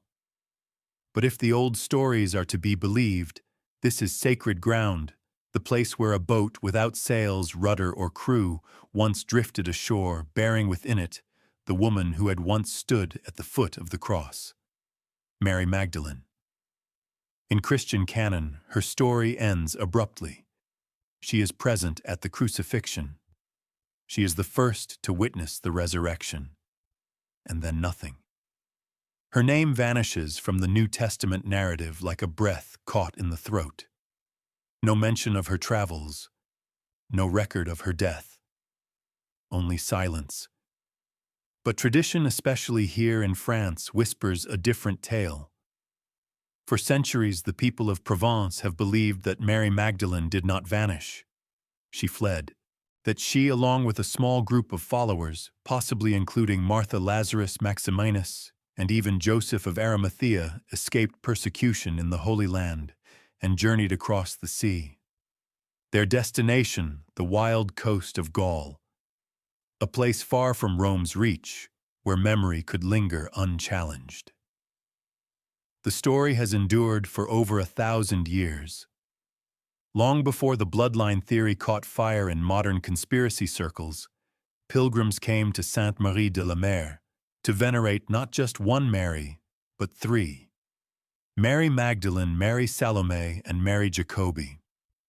These three Marys, according to local legend, arrived by miracle and brought with them the earliest flame of Christianity in Europe. Their presence is honored annually in a festival that merges Catholic reverence with something far older, almost pagan candles floating on water chants rising over firelit sands. The Romani people dancing in devotion to Saint Sarah, the so-called Black Madonna, said to have arrived with the trio. It's easy to dismiss such traditions as folklore, but they have left tangible traces. In the nearby town of Saint-Maximin-la-Sainte-Baume, a massive basilica holds what are believed to be the bones of Mary Magdalene herself.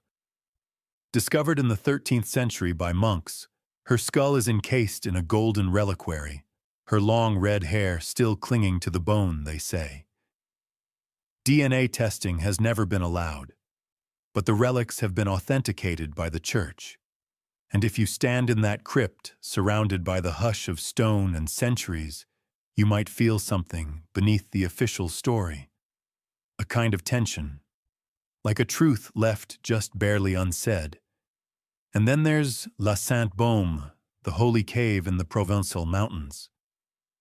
A pilgrimage site since at least the 5th century, it's said to be the place where Mary Magdalene spent the last 30 years of her life in contemplative seclusion.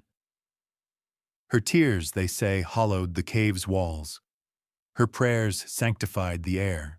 And to this day, the cave draws pilgrims who walk the long trail through the forest, often barefoot in reverence. Why would such legends endure for so long in so many forms across so many centuries if they held no root? Skeptics point to the late timing of these stories, suggesting they were medieval inventions, romantic tales meant to inspire pilgrimage and boost local economies. That's certainly possible. But some details resist that easy dismissal. For instance, certain Merovingian-era chapels in southern France were dedicated to Magdalene centuries before the Church officially elevated her status. Frescoes from as early as the 6th century show her not as a penitent sinner, but as a regal figure dressed in blue holding a vessel, often standing beside a child. Why would these depictions predate formal doctrine by hundreds of years? And why in these same regions do genealogies surface preserved by noble families that claim descent not from kings or emperors, but from her? This brings us to the controversial claim at the heart of the bloodline theory that Mary Magdalene arrived in France not alone, but pregnant. That the child she carried was the direct descendant of Jesus. That the family she founded merged into the fabric of Southern nobility, quietly, reverently, and with strategic care. Over time, they became protectors of Gnostic traditions, keepers of sacred knowledge, and perhaps even the genetic source of the Merovingian dynasty itself. Mainstream historians balk. There's no proof, they say, no written record. But again, the absence itself feels too neat. Why no tomb in the Holy Land? Why no mention of her fate by early church fathers who obsessed over the lives of saints and martyrs? Why the sudden silence after the resurrection? Perhaps because her story had shifted from scripture to secrecy, from gospel to blood.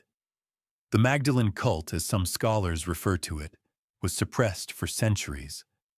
By the Middle Ages, she had been transformed into a repentant prostitute, a narrative with no scriptural basis, yet one that served to diminish her authority and erase any claim she might hold as a spiritual equal or maternal figure. And yet, even under the weight of official doctrine, she endured. She became the patroness of perfume makers, of contemplatives, of the misunderstood. Her image shifted, but never vanished. She reappeared in paintings often cloaked in red or green, holding her alabaster jar.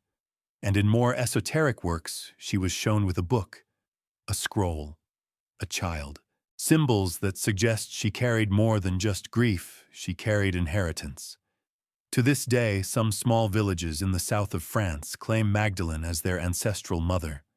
Families tell stories passed from grandmother to granddaughter, stories never written down. Stories of a red-haired woman with a gentle voice, of a boy with her eyes, of a legacy protected not with swords, but with silence. It is memory wrapped in myth, or myth wrapped in memory. Either way, it lives. So was Mary Magdalene just a disciple, a saint, a symbol of repentance? Or was she something more, a mother, a matriarch, a living grail? And if so, her blood didn't end in Galilee. It flowered in the hills of France, and perhaps still flows today.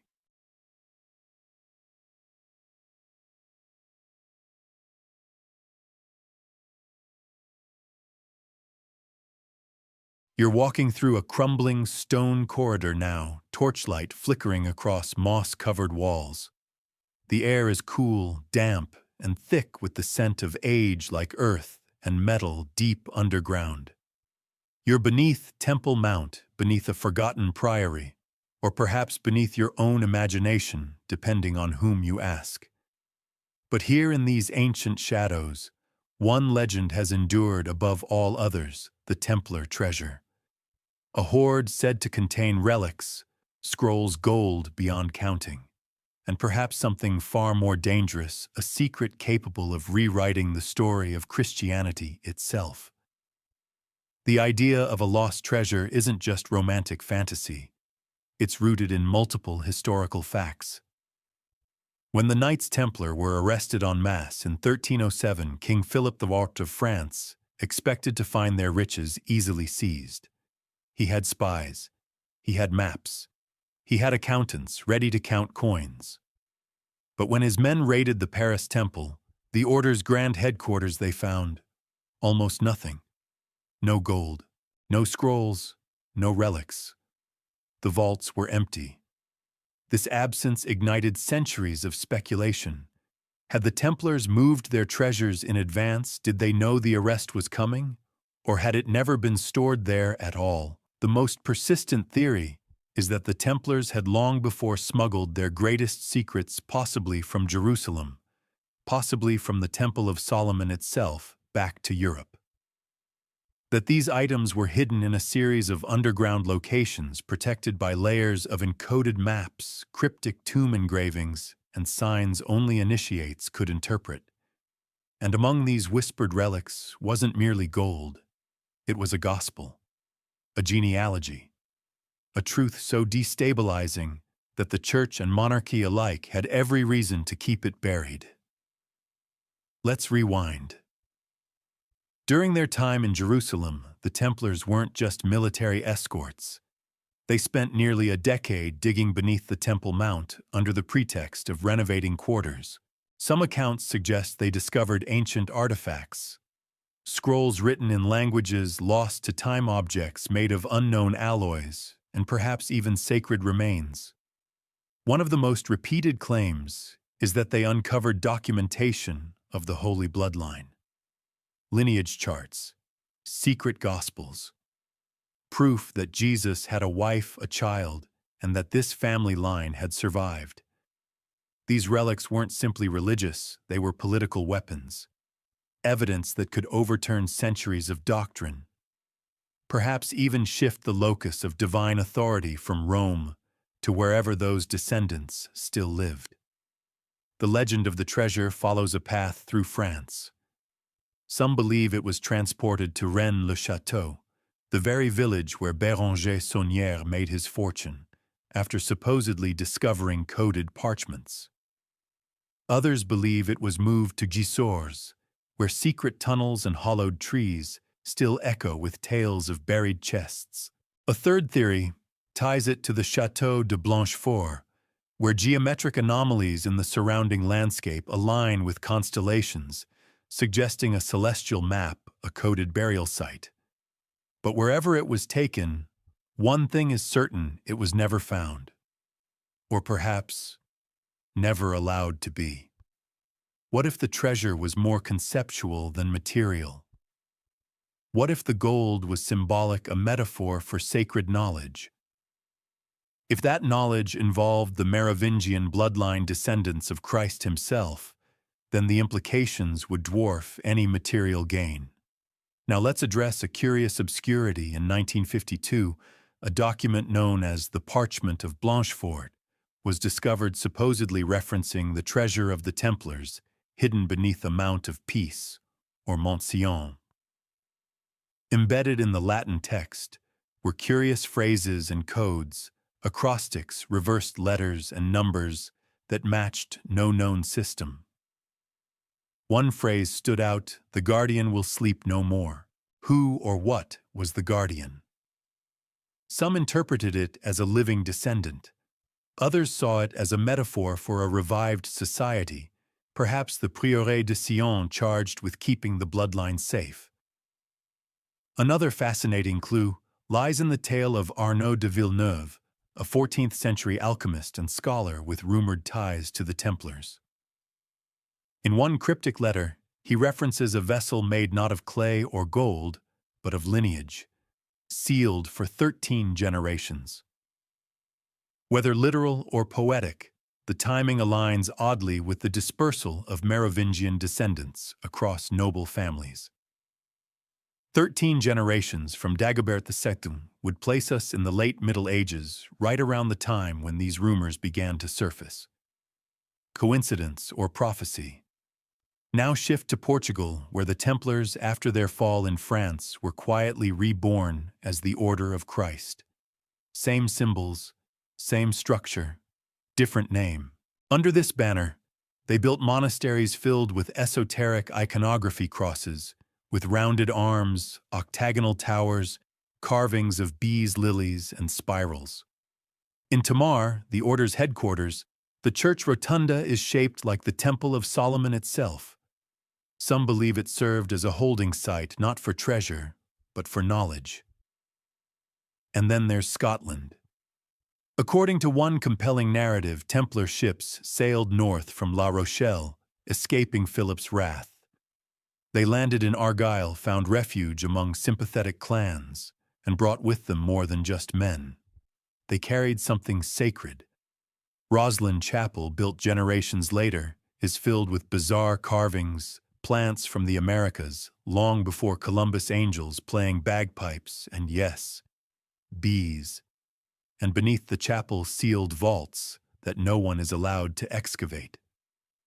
The scholarly debate around the Templar treasure remains fierce. Some argue it's pure myth story layered upon story until fantasy overtook fact. But others point to the consistency of the legends, the recurring symbols, the eerie alignment of architecture and astronomy across continents. If it's myth, it's an incredibly coordinated one. So what became of the treasure? Perhaps it was buried.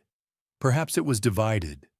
Or perhaps, and this may be the most plausible theory, it was never meant to be found, only remembered.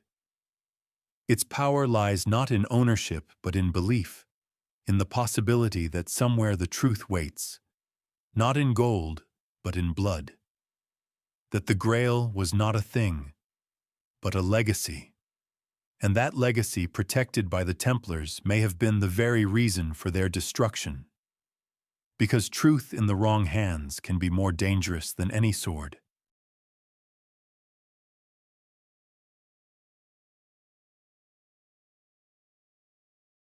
Now we descend into fire, not the flicker of candlelight or the gentle glow of hidden truth, but the roaring, flesh-scorching kind. The kind that burns cities, silences centuries, and turns heretics into ash. Welcome to the Albigensian Crusade, a war not against a kingdom or a race, but against an idea, a doctrine, a rumor of knowledge that refused to bow. And deep beneath the rhetoric of purity and reform, the possibility of something even more dangerous, a bloodline. The Cathars, those so-called heretics of southern France, were not merely spiritual dissidents. They were a problem, a threat, to doctrine, to hierarchy, and perhaps to the carefully guarded story of Christ. Let's begin with what we know. The Cathars flourished in the Languedoc region during the 12th and early 13th centuries. They believed in dualism, a cosmos split between a good spiritual God and an evil material creator. In their theology, the physical world was a prison, and salvation meant escaping it. They rejected the church's sacraments. They had no priests, no cathedrals. Their perfect men and women lived lives of extreme purity and humility. To many they seemed more Christian than the Christians. But there was something else. Whispers, suggestions, that the Cathars held secret knowledge, that they guarded a treasure, that they honored Mary Magdalene not merely as a saint, but as a mother, that they venerated not the cross, but the blood, that their consolamentum, a rite of spiritual liberation, was modeled not on the sacraments of Rome, but on something older, more intimate. Some believe the Cathars were the inheritors of Gnostic traditions smuggled into Europe after the fall of the Temple in Jerusalem. Others claim they possessed ancient texts, scrolls passed down from early Christians, possibly even from followers of Magdalene herself. They believed in reincarnation. They denied the material resurrection of Christ. But most dangerously of all, they may have believed that Christ's true message had been distorted, that his legacy lived on not in Rome, but in blood. And then suddenly the Church declared war. In 1209, Pope Innocent III launched the Albigensian Crusade. It was unlike any campaign before it. This wasn't a holy war against distant Muslims, it was an internal purge. Christian against Christian, French against French. Entire towns were razed. Tens of thousands were slaughtered.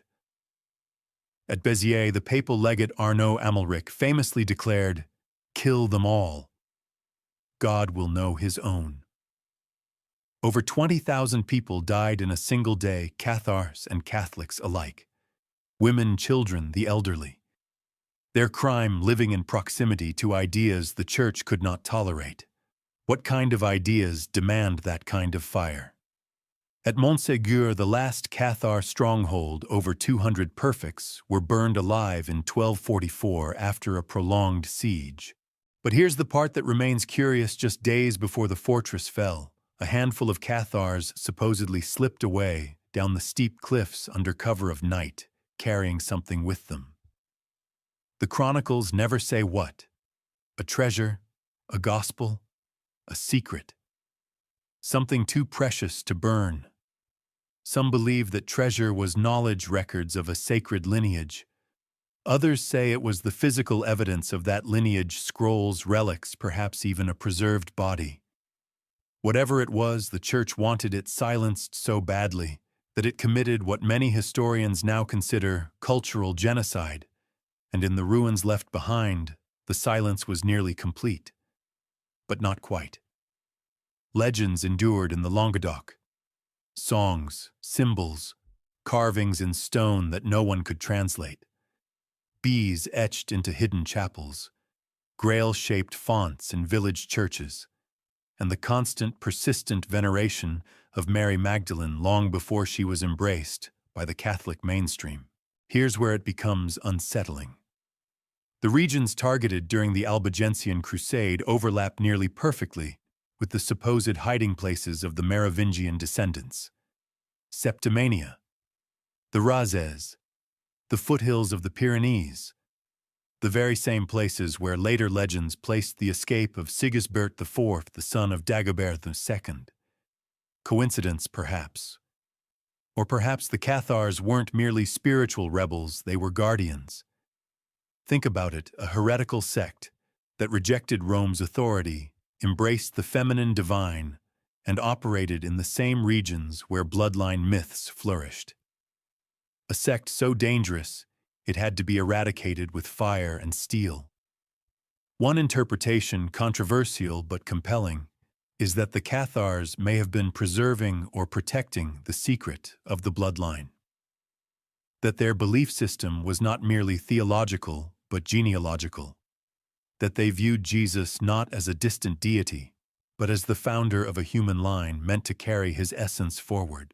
And that Mary Magdalene was not a follower, but a vessel. Historians still argue over the validity of these connections. Some insist there's no proof the Cathars believed anything about bloodlines. But then again, what proof would remain after such a violent purge? Their texts were burned, their traditions obliterated. All that survived were rumors, rituals, and silence. And yet that silence hums in the abbey ruins of La Grasse, in the broken stones of Montségur, in the soft rustle of olive branches outside Rennes-le-Château. You can feel it, the echo of something not quite gone.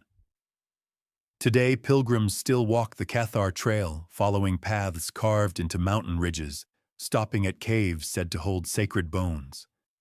And though few speak it aloud, many believe those caves hold more than martyrdom. They hold memory. So was the Albigensian Crusade just a reaction to doctrinal heresy? Or was it something more, a smokescreen? A scorched earth campaign to destroy the last protectors of a secret too ancient to name? A truth that linked blood to spirit, woman to Messiah, earth to divine. If so, then the flames that consumed Béziers and Montségur were not meant to burn bodies. They were meant to burn lineage. But blood leaves stains, and memory has roots, and sometimes what fire tries to erase, the earth remembers.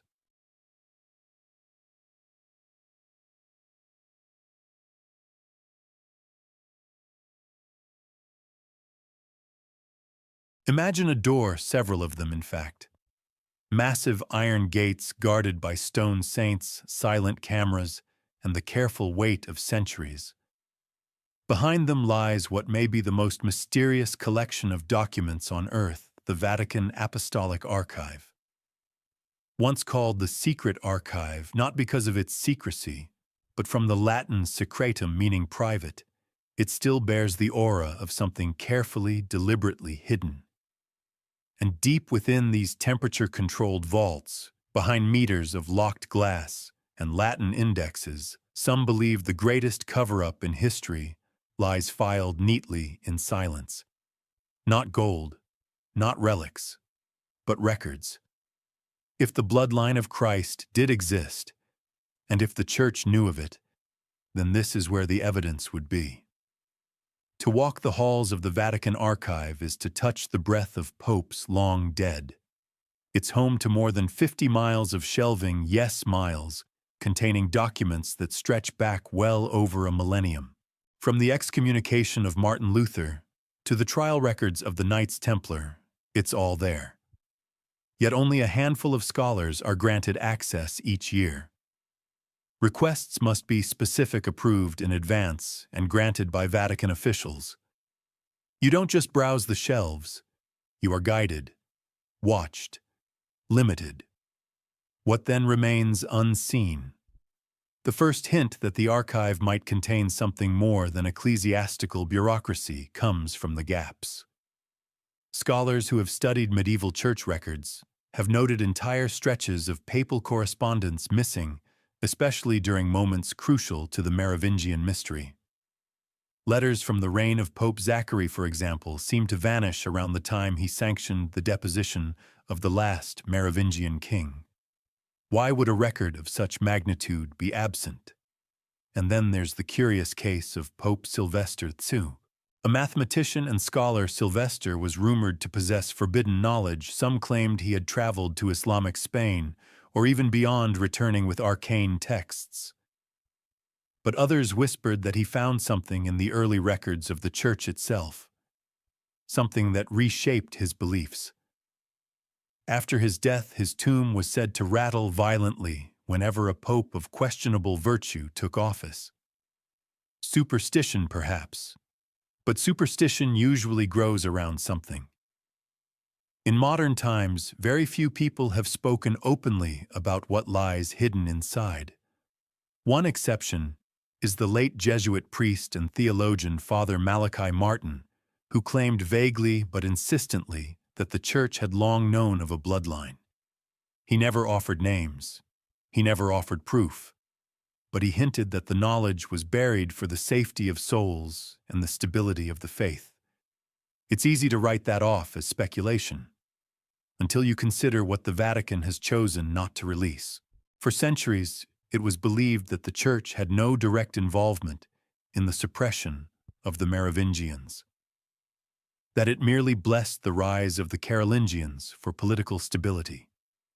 But scattered references in obscure medieval texts suggest otherwise. There are hints of backroom councils, of agreements forged in private, never public, documents that would prove collusion, and perhaps even reveal why the Merovingians had to disappear. Now consider this: the Prieuré de Sion, the supposed secret order charged with protecting the bloodline, is alleged by some to have had operatives within the Church itself. Priests, monks, scribes, men who quietly recorded, encoded, and preserved the truth, even as others tried to destroy it.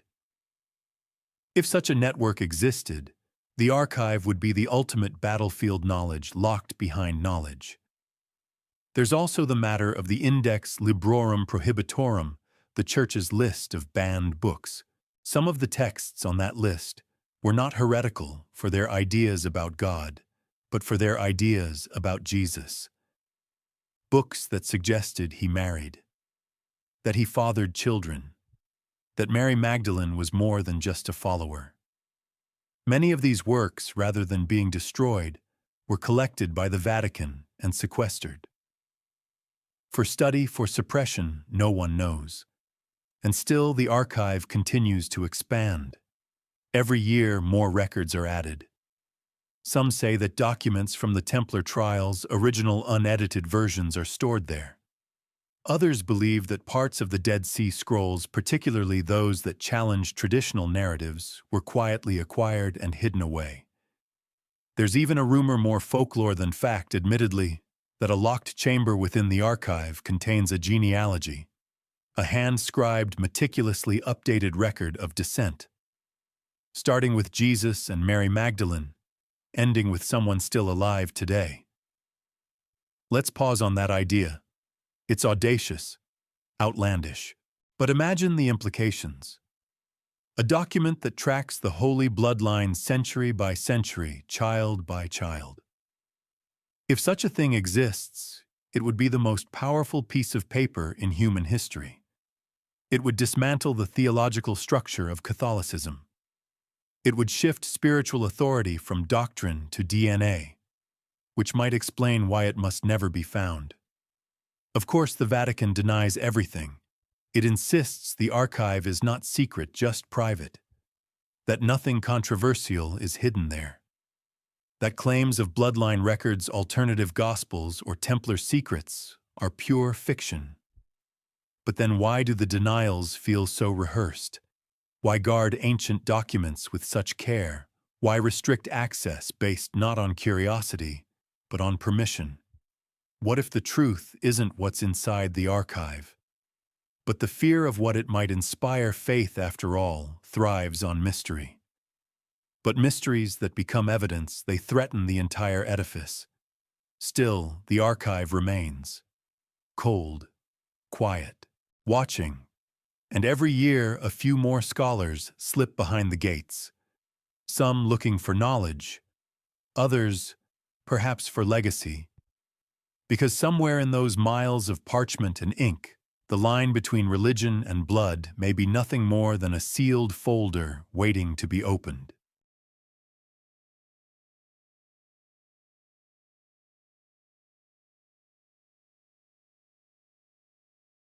Let your gaze drift now far from medieval parchment and hidden vaults. Look instead toward polished thrones, velvet robes, and glittering crowns. Monarchies may feel like relics of the past, but they persist, some ceremonial, others still wielding power. Yet beneath the polished pageantry of modern royalty lies a question most would never dare to ask aloud: could any of today's noble houses still carry the blood of Christ? This is the claim, whispered, dismissed, and occasionally shouted, that the Merovingian line never truly died out. That it wasn't extinguished, but simply disappeared into other families, married off, obscured, carefully cultivated through generations. Not just preserved, but placed. Let's begin with one persistent and verifiable fact. Many modern European royal families are interconnected. Through centuries of intermarriage, dynasties like the Habsburgs, Bourbons, and Windsors share common ancestry, going back hundreds, even over 1,000 years. That much is historical fact. But when you trace those tangled roots deep enough, some genealogists claim to find Merovingian branches still thriving, quiet, entangled, and surprisingly close to the present. Take the House of Habsburg, for example. Once rulers of the Holy Roman Empire, they intermarried with French and German nobility, going back to the Carolingians. But the Carolingians themselves rose to power only after replacing the Merovingians, officially extinguishing the earlier dynasty. Yet certain noble lines connected to Merovingian rulers, especially through the female line, continued on, absorbed into other bloodlines rather than erased. And this is the loophole. Most royal lineages track male descent. But Merovingian blood, if it carried the sacred DNA of Christ, would likely have survived through daughters, granddaughters' noble marriages that slipped quietly into the record books without drawing too much attention. Those women, mostly unnamed in chronicles, could have passed the bloodline forward generation after generation until their descendants appeared with new surnames, new titles, and old blood. In fact, certain family trees from southern France, nobles with ties to the regions once ruled by the Merovingians, show unbroken lines stretching back to the early Middle Ages. Some names repeat: Dagobert, Clotaire, Theodoric. These are not popular modern names, yet they persist quietly in genealogies. Are they homages or reminders? This brings us to the work of modern researchers, many controversial, some outright dismissed, who have attempted to map the bloodline. Perhaps the most famous example comes from the now infamous book Holy Blood, Holy Grail, which posits that certain aristocratic families in southern France, particularly the Counts of Razès and the Lords of Rennes, were descendants of Jesus and Mary Magdalene through the Merovingians. The authors linked this lineage to the modern House of Plantard, a French noble line that Pierre Plantard claimed was the true guardian of the bloodline. Of course, Plantard's claims were riddled with forgeries, contradictions, and myth-making. But buried beneath the embellishments may be fragments of truth. Multiple independent genealogical studies have found that many European royals today, especially through shared descent from Charlemagne, could plausibly trace their ancestry back to early Frankish kings, including, in theory, the Merovingians. Even Queen Elizabeth II, through her descent from Alfred the Great and the House of Wessex, was claimed by some to have bloodlines that intersected indirectly with early continental nobility. Her Germanic ties via the House of Saxe-Coburg and Gotha loop back into the web of old Europe's elite, where even the thinnest Merovingian tendril might still linger. But here's where it gets more speculative and controversial. Some believe that the continued survival of monarchies, particularly constitutional ones, serves as a quiet nod to sacred legitimacy. That the symbols baies, fleur-de-lis, and solar crosses embedded in royal crests, jewelry, and architecture are more than aesthetic choices. They are markers, echoes of the bloodline hidden in plain sight. In Scandinavian heraldry, you can find symbols long associated with Merovingian iconography. In Spanish royalty, the continued veneration of relics tied to Magdalene persists, passed off as Catholic piety, but perhaps rooted in something older. And in Belgium, a nation whose very monarchy was invented in the 19th century, there are whispers that ancient blood still flows behind the constitutional facade. Of course, this all comes with a heaping spoonful of skepticism. Most mainstream historians agree without DNA evidence such claims are impossible to verify. Royal genealogy is notoriously complex, filled with apocryphal links, forged lineages, and assumptions based on marriage alliances rather than biological descent. Add the chaotic fragmentation of European nobility over centuries of war, reformation, and revolution, and you get a genealogical forest more tangled than readable. But the mystery persists, because it feels plausible.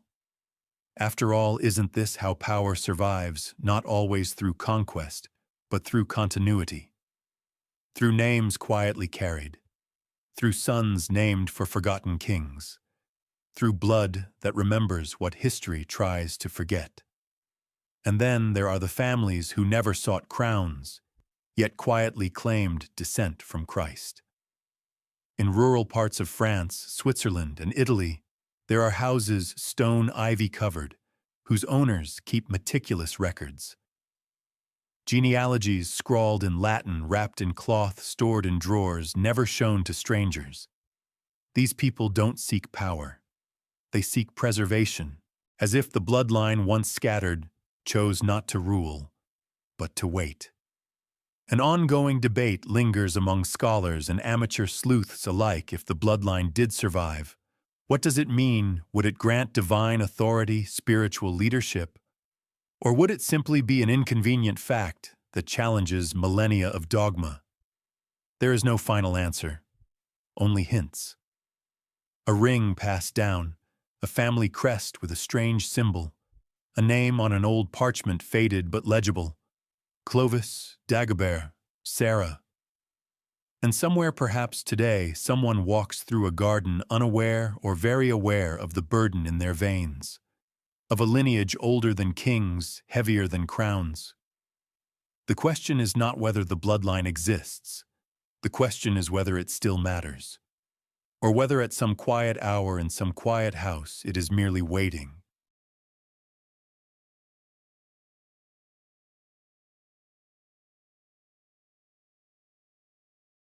You find yourself beneath vaulted ceilings again, but this time the air is perfumed with incense and old tobacco, not mildew. Velvet drapes, carved oak chairs, aprons embroidered with symbols you only half recognize. The setting is familiar but elusive, a Masonic lodge, and once more the whispers return. About a bloodline, about a secret too powerful for daylight. Could the Freemasons, those enigmatic architects of modernity, hold keys to the Merovingian legacy? It's easy to dismiss Masonic lore as theatrical pageantry, men in sashes conducting strange rituals with swords, candles, and cryptic phrases. But the Freemasons are more than social clubs. Historically, they've attracted scientists, kings, artists, and revolutionaries. And their symbols, well, their symbols speak louder than words.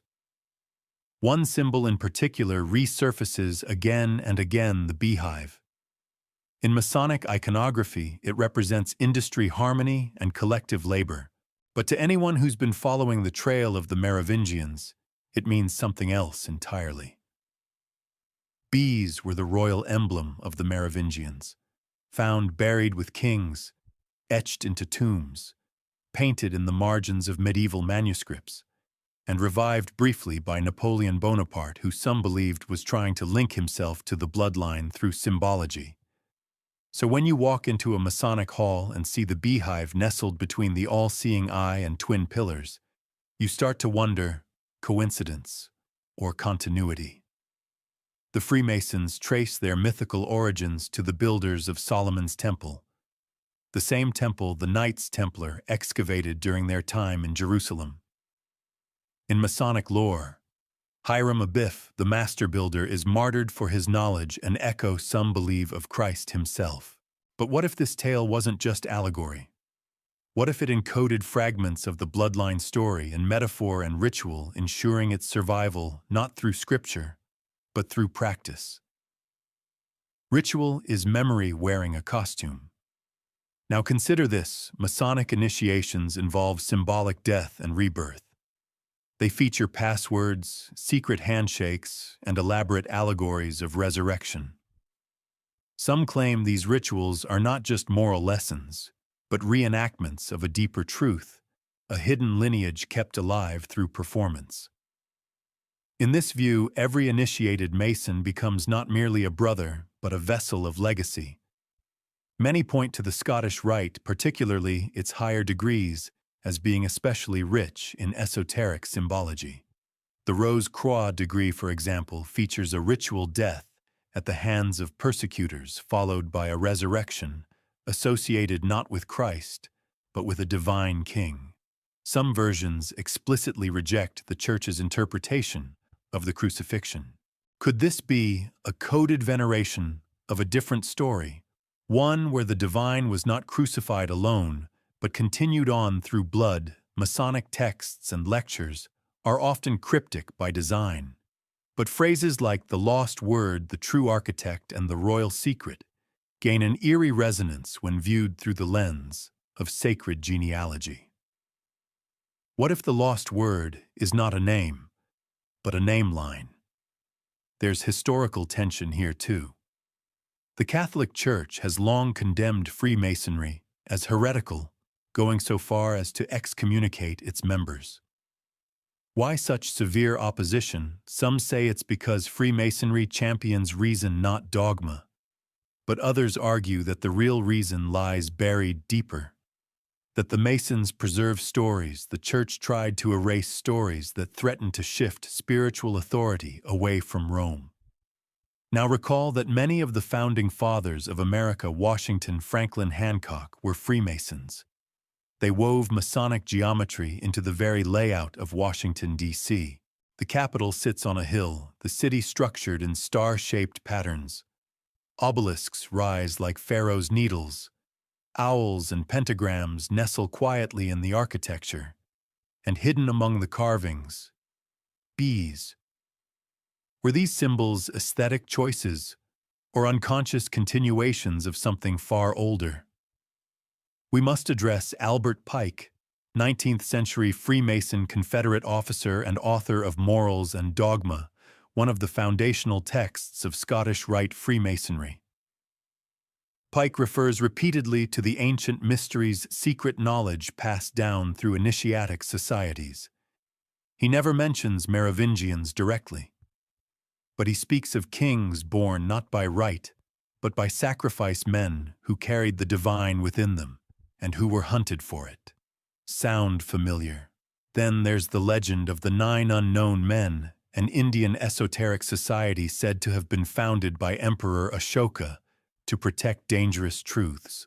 Freemasons have long debated whether they inherited fragments of these ancient guardianships. And some believe the Prieuré de Sion, alleged protectors of the Merovingian line, operated in parallel or even within Masonic lodges under assumed identities.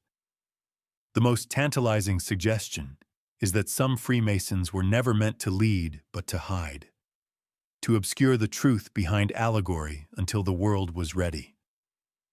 That the twin pillars of Boaz and Jachin do not merely mark the entrance to Solomon's temple, but to a story no longer told aloud. The scholarly community remains skeptical, of course. Most Masonic historians insist the fraternity's symbols are moral metaphors, not genealogical codes. But their arguments, while logically sound, often feel incomplete. There's a hollowness in denial that suggests something left unspoken. Because here's the rub: if the Merovingian line survived, and if it was ever encoded into cultural institutions, it wouldn't be in history books. It wouldn't be shouted from pulpits or proclaimed by kings.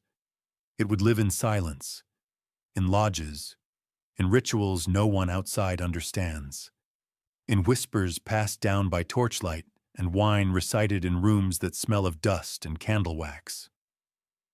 So ask yourself, when a Freemason refers to the great architect of the universe, is he speaking of God or of legacy? A structure built not from stone, but from blood.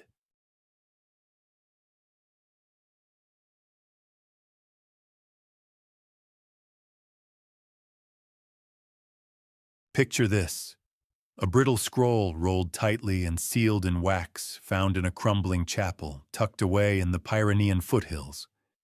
The parchment crackles as it's unrolled. The ink is faded but legible, and the markings, more symbols than words, seem to form a pattern: a star, a path, a cross, and finally, a name. Now imagine it isn't the only one.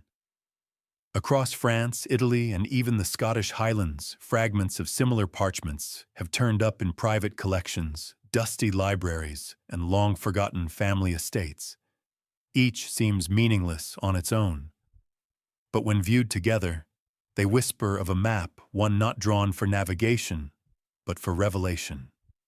In the context of the Merovingian Code, these artifacts aren't just relics. They're road signs. Let's begin with the Lobino document, an obscure map discovered in the late 20th century, allegedly part of the Dossiers Secrets. Yes, those same controversial parchments, deposited at the Bibliothèque Nationale de France, tying into the Priory of Sion. It shows the region surrounding Rennes-le-Château overlaid with odd lines, geometric shapes, and points marked with initials. Scholars dismissed it as a hoax, too convenient, too neatly connected to the already flamboyant Saunière legend. And yet, the coordinates did align with certain ancient structures: dolmens, chapels, grottos. But more than landmarks, these maps seem to describe alignments, celestial paths, tied to solstices, equinoxes, and planetary conjunctions. Some believe these are remnants of ancient Druidic knowledge co-opted by early Christians and preserved in secrecy. Others think they're hiding burial sites, not of treasure, but of truth. More curious still are the diagrams that reference a place known cryptically as Le Tombeau des Rois, the Tomb of Kings. Not the biblical site in Jerusalem, but a hidden location in southern France. Allegedly, it's where Dagobert II's body was reburied after his assassination, far from the Basilica of Saint-Denis. Some claim the tomb contains not just his remains, but scrolls detailing the secret lineage and its continued survival. There's also the Magdalene Trail, an informal pilgrimage route that links Sainte-Marie de la Mer, where legend holds Mary Magdalene arrived by boat, with a series of chapels, caves, and mountaintops stretching deep into the Occitan landscape. Local folklore often refers to the Lady in Red, a veiled woman said to have visited these sites in the 12th and 13th centuries, sometimes with a child. In nearly every account, she leaves something behind: a carved stone, a sealed jar, a letter no one dares open. Then there's the curious shepherd's document, supposedly discovered in a private collection near Arles. It's written in a bizarre combination of Latin and Old Occitan, and it speaks of a line of fire passed from the Mount to the Rose. Some take this as poetic nonsense, but others, those steeped in Masonic or Rosicrucian tradition, read it differently. Fire, Mount, and Rose are all initiatic symbols, and when arranged visually, the phrase seems to describe a journey. From Rennes-le-Château to the Roslin Meridian, Yes, that infamous imaginary line cutting through Saint-Sulpice in Paris, often mentioned in Da Vinci Code-inspired theories.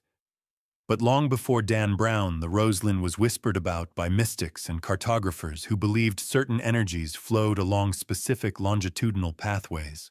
Could the bloodline encoded into this geography have been preserved not in cities, but in lines?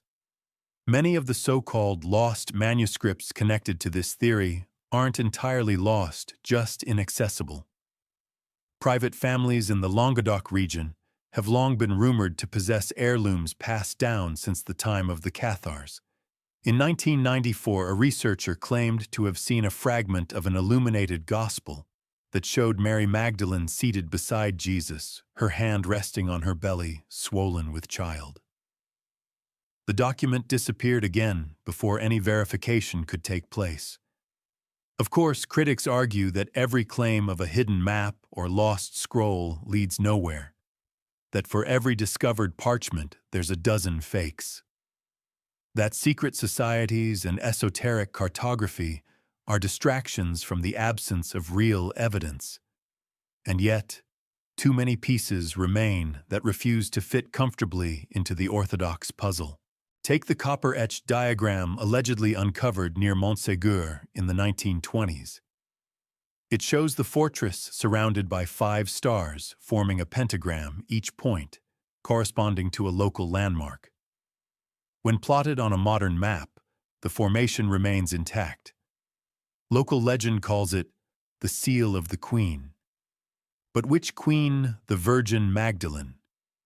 Or someone born of both bloodlines? And what of the stone engravings near the Château de Blanchefort, where Saunière was often seen wandering at night?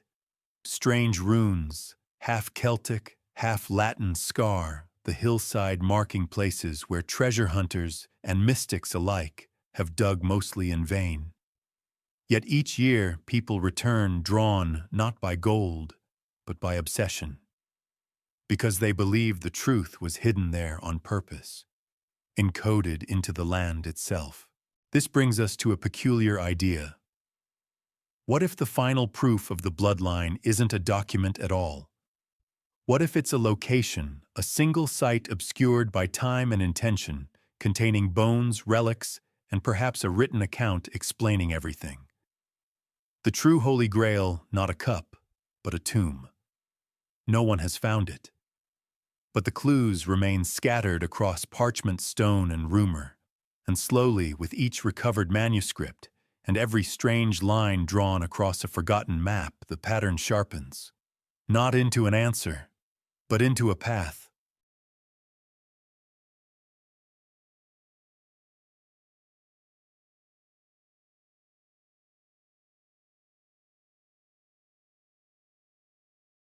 Now drift with me far from sleepy French villages and medieval cathedrals into darker terrain.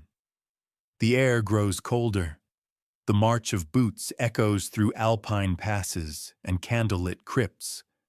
The time is the 1930s, and the man at the center of it all is Adolf Hitler.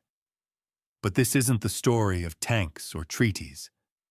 This is about a man obsessed not just with power, but with myth, with bloodlines, relics, and ancient truths twisted into ideology. It's about the Third Reich's secret search for the Holy Grail, and what they believed it could prove about themselves. Many know that Hitler's inner circle was fascinated by the occult, but few understand how deeply that fascination burrowed into the machinery of Nazi research. Himmler, the architect of the SS, modeled the organization after a medieval knightly order.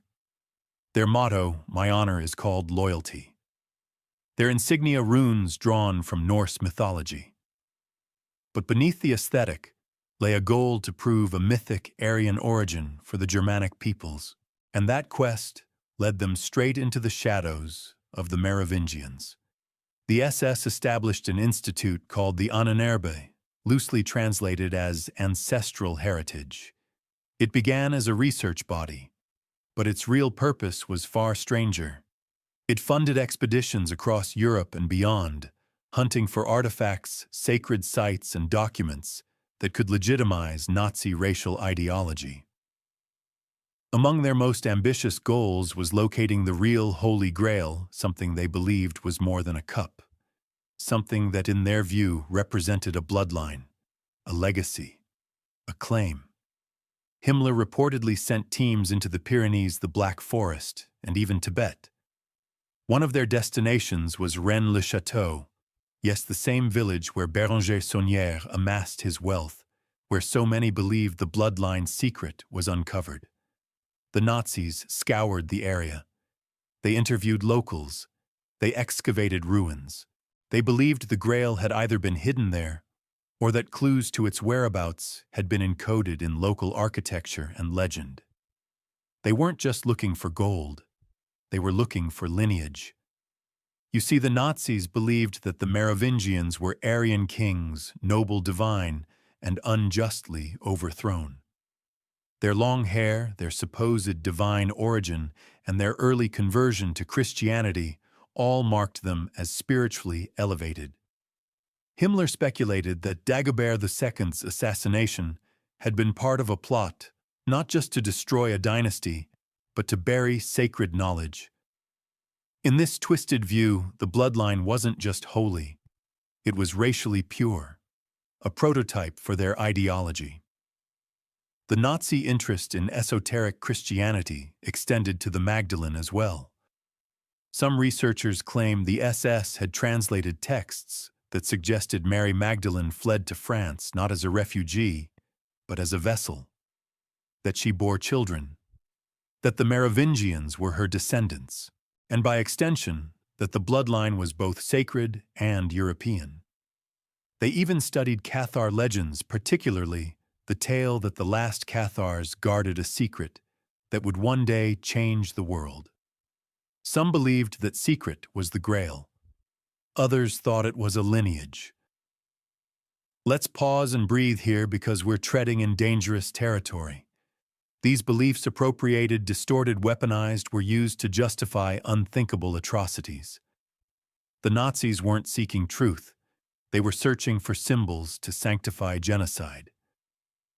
Their obsession with blood was not about divinity, it was about supremacy.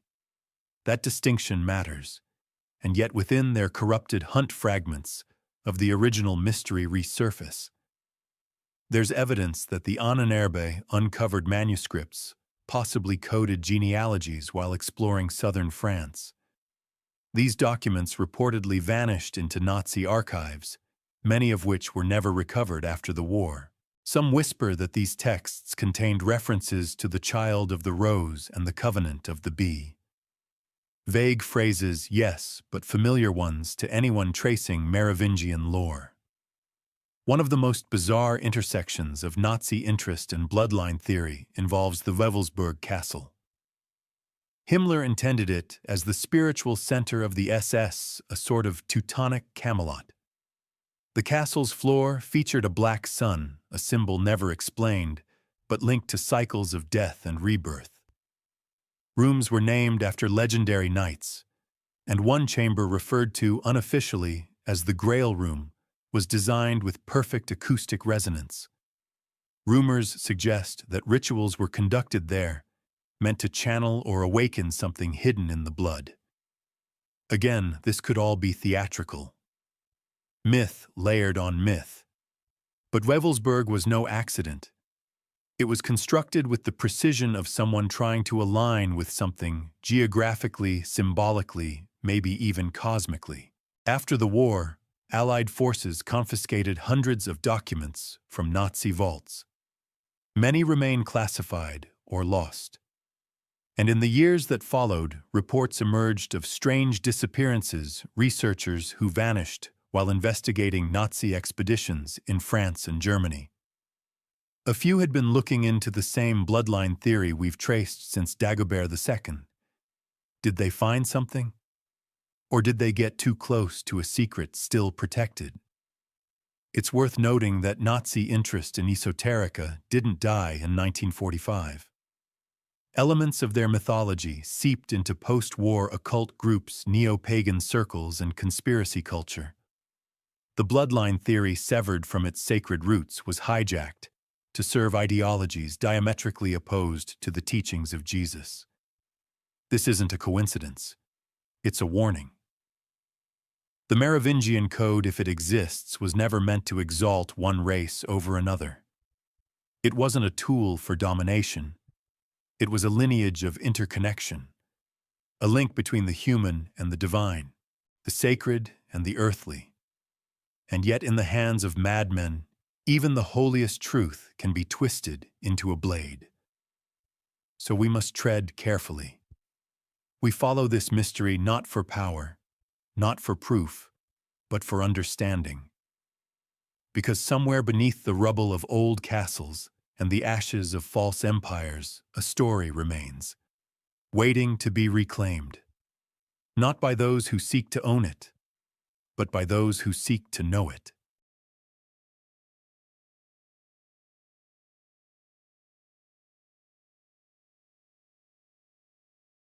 Now drift your thoughts across the Atlantic.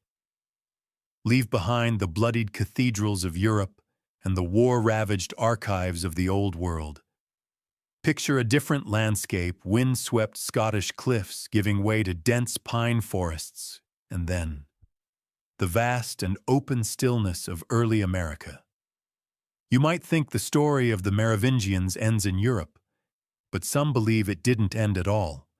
It simply crossed the sea, hidden, preserved, and quietly reborn.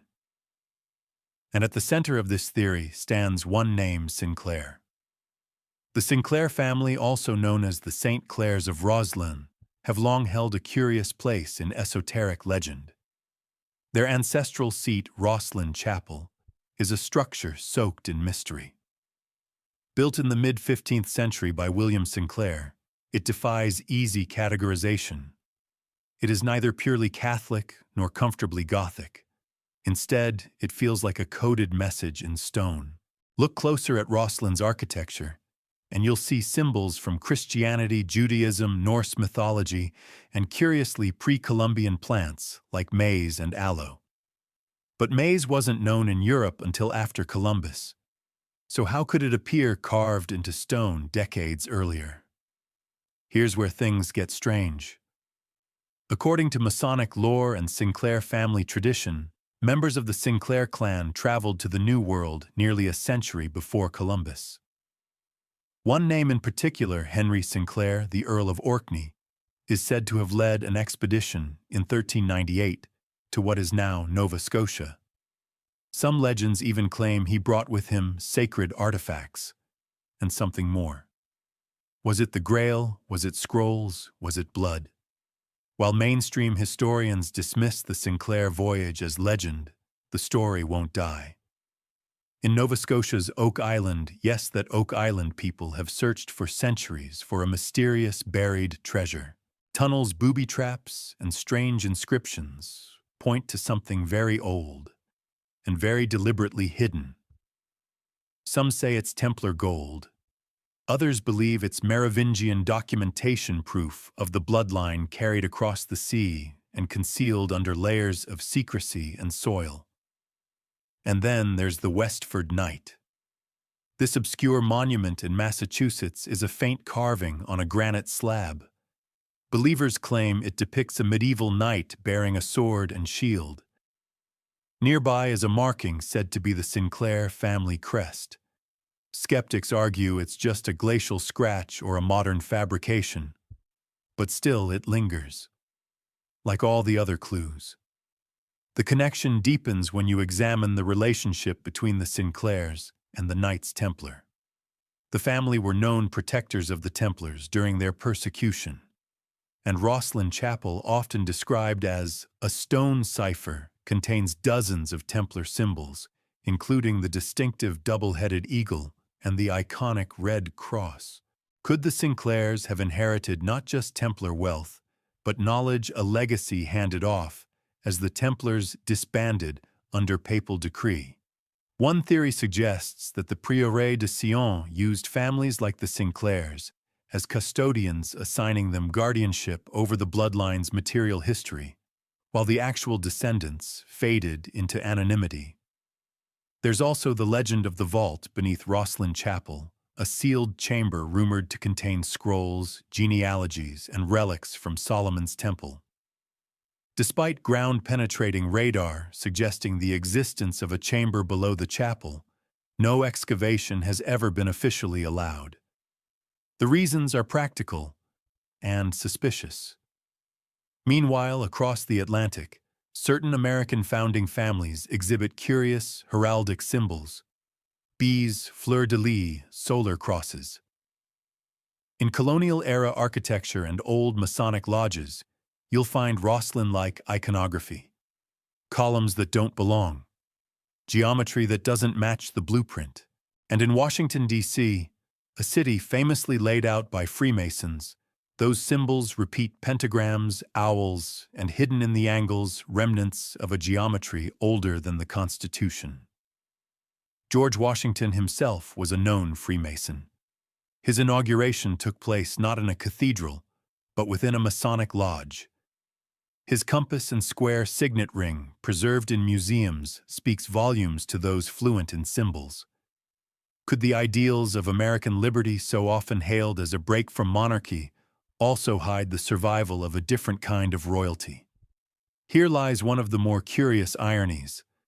The New World, founded on revolution and democracy, may have become the refuge of a bloodline older than the crowns it rejected, not to rule, but to endure. Modern genealogists have speculated that certain East Coast families' names you've seen in the halls of Harvard and Yale may trace distant lineage back to the Merovingians through colonial marriages and European descent. It's not a bold claim, genealogically speaking. By the numbers, millions of Europeans today are statistically likely to descend from Charlemagne. But only a small subset followed the esoteric threads, the whispered ones. The ones that say Charlemagne was not the beginning, but a veil. Again, we are left with symbols. A 5-petaled rose above a courthouse doorway. A twin serpent motif above a library arch. Nothing explicit, but nothing random either. One researcher claims to have found a family Bible in Virginia passed down since the 1700s that includes a handwritten notation in Latin ex sanguine regale of the royal blood. No context, no explanation. Just a quiet assertion hidden in the margins of Psalms. As with everything in this story, the deeper you go, the more the lines blur. What began in Merovingian Gaul and bled through Templar tunnels and Masonic rituals may have crossed an ocean not as legend, but as legacy. Now ask yourself if the bloodline had to flee, if the world grew too dangerous for its truth. Where would it go? To the land of liberty, to a chapel in stone, or to a quiet farmhouse in Massachusetts, where a granite slab waits patiently in the weeds? Maybe all three, maybe none. But the clues are there, carved, etched, encoded, if you're willing to follow them across the sea.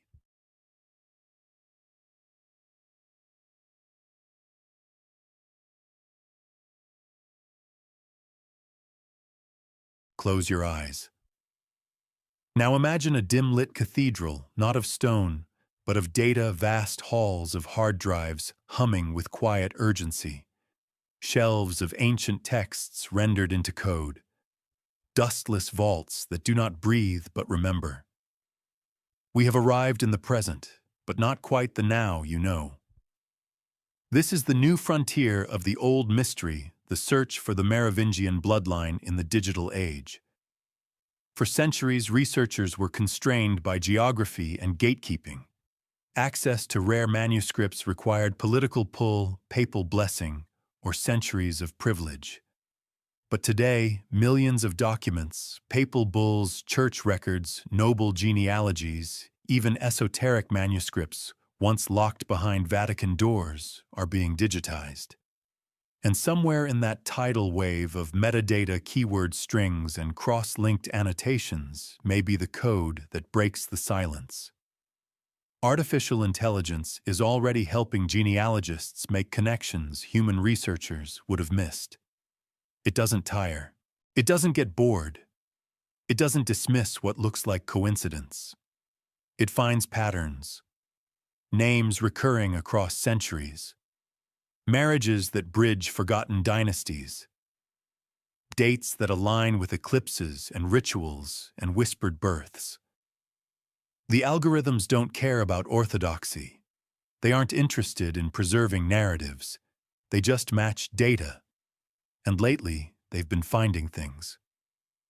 Take, for instance, a project launched quietly by an independent researcher in 2021. Using natural language processing on thousands of scanned ecclesiastical documents from the 13th and 14th centuries, they trained an AI to identify references to non-canonical figures, individuals mentioned in church records, who appeared tied to religious centers, but held no official titles. One name came up repeatedly across France, Spain, and southern England, Madeleine de Sangre. Always female, always appearing in proximity to royal baptisms, noble weddings, and sudden deaths. The name itself is suspicious. Madeleine clearly invoking Magdalene and Sangre, a fusion of blood and sacred. Some say it was a priest's code. Others believe it was the pseudonym of a living custodian of the line. Either way, the pattern was clear. She appeared where the legacy needed protecting. That researcher no longer active online. There's also been a renewed digital excavation of the dossier secrets, the infamous Priory of Sion documents. Most had been written off as fabrications. But by applying stylometric analysis, essentially a digital fingerprint of writing styles, some odd inconsistencies emerged.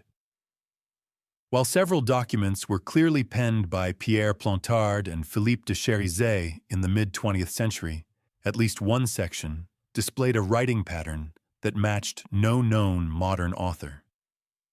Its syntax, rhythm, and archaic phrasing aligned more closely with late Renaissance Latinists, a fragment possibly predating its alleged forgers. That fragment, it mentions the anointed blood in exile. The term hadn't appeared in any mainstream literature before 1956, but it's now being echoed in newer documents and in encrypted messages found on esoteric forums. Then there's the explosion of online communities trying to crowdsource the hunt. Reddit boards filled with translated Templar logs, Discord servers that analyze the frescoes of Rosslyn Chapel pixel by pixel, even TikTok accounts that track the position of ancient stars over European cathedrals to find ley lines. And in between the nonsense and the noise, something moves, a rhythm, a story. You might laugh, but history has always hidden its truths in plain sight, hoping the right eyes would someday see. And the Vatican, too, has entered the digital age. Their apostolic archive, once the most secretive in the world, has begun to release select scans to the public. But for every scroll available to read, hundreds more remain sealed. AI programs have already flagged anomalous indexing patterns, rooms mislabeled, collections temporarily inaccessible, and keywords scrubbed from databases without explanation. A few particularly controversial collections, those from the early Carolingian period, are marked under review indefinitely. It's almost as if someone else is watching the watchers. The question arises, if you could train a machine to find the Merovingian line, would you? Or more provocatively, has someone already done it? It would only take one powerful foundation, one group with the motive, the funding, and the algorithm. Not to reveal the truth, but to hold it. Quietly, strategically. Because in the age of digital transparency, secrecy requires a new form of silence, invisibility in plain sight. Code written not in ink, but in absence. There's a growing theory that the true custodians of the bloodline, if they still exist, are no longer burying scrolls in tombs or carving messages into stone. They're embedding them in metadata, hash signatures, zero-width spaces, steganographic noise in digital images. A photo of a rose may contain an encrypted name. A cathedral's virtual tour may contain time-stamped echoes of a grail-shaped geotag. You wouldn't know unless you knew how to look. Which brings us full circle. Back to the very idea of the Grail, not as cup, not as scroll, but as signal. Transmitted across time, encrypted into flesh and language, and now perhaps into silicon. You can call it conspiracy, or folklore, or metadata madness. But here we are, 22 chapters deep, and the picture no longer resembles a theory. It's become a network, a lattice of overlapping truths buried by power and unearthed by code. The bloodline may not need temples or knights anymore. It may only need a password, and someone willing to type it in.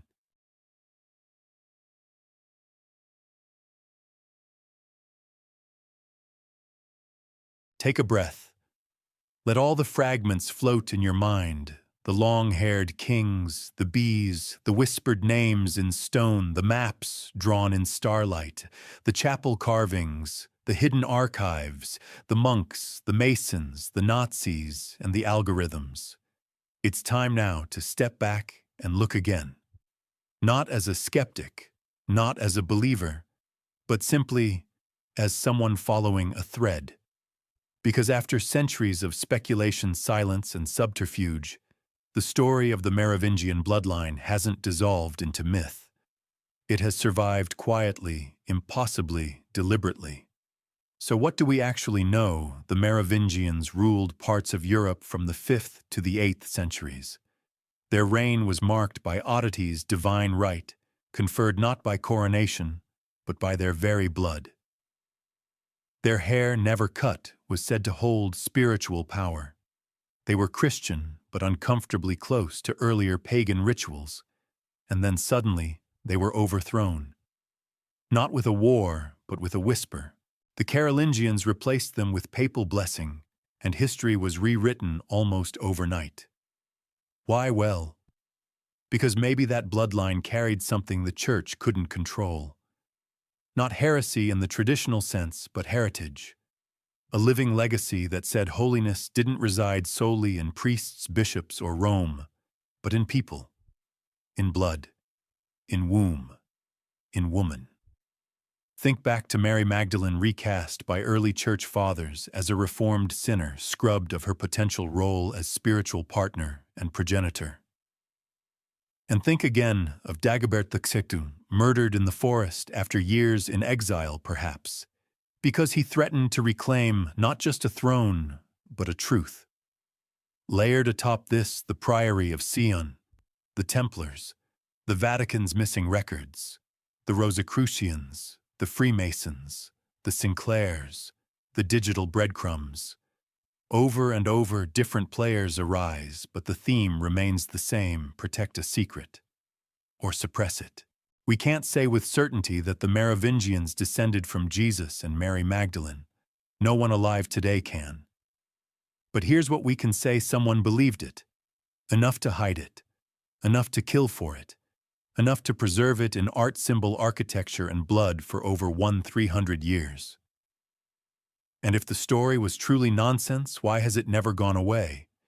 If the lineage was a lie, why spend centuries crafting layers of protection, diversion, and disinformation? Why embed clues in cathedrals, bury maps beneath tombs, smuggle names into genealogies, and commission paintings that show Magdalene not as a disciple, but as a mother? Perhaps the truth has always lived in shadows, because it threatens the very structures that defined our civilization. A divine bloodline, born not from heavenly magic, but from human union. One that says the sacred and the human were never meant to be separate, that kings can bleed, and God can love. And in that idea, if you really listen, you might hear the echo of something revolutionary. A church built on Peter, but haunted by Mary. A world ruled by emperors, but shaped by secrets, and all of it pointing to a name nearly lost in time: Dagobert, the forgotten king, the exiled blood. The thread that once pulled unravels the fabric of divine right, and replaces it with something deeper. Not supremacy, but inheritance. So where does the bloodline live now? In a Scottish vault, in Vatican walls, in a dusty library in Spain, or walking anonymously down a crowded street, unknown even to itself? Maybe it's not about finding the final heir. Maybe it never was. Maybe it's about remembering that such a legacy was possible, and that power, when hidden, always leaves a trail. A fleur-de-lis carved too deeply. A name passed down quietly. A ritual that doesn't quite belong. A child born to carry something more than memory. A bloodline in the shadows.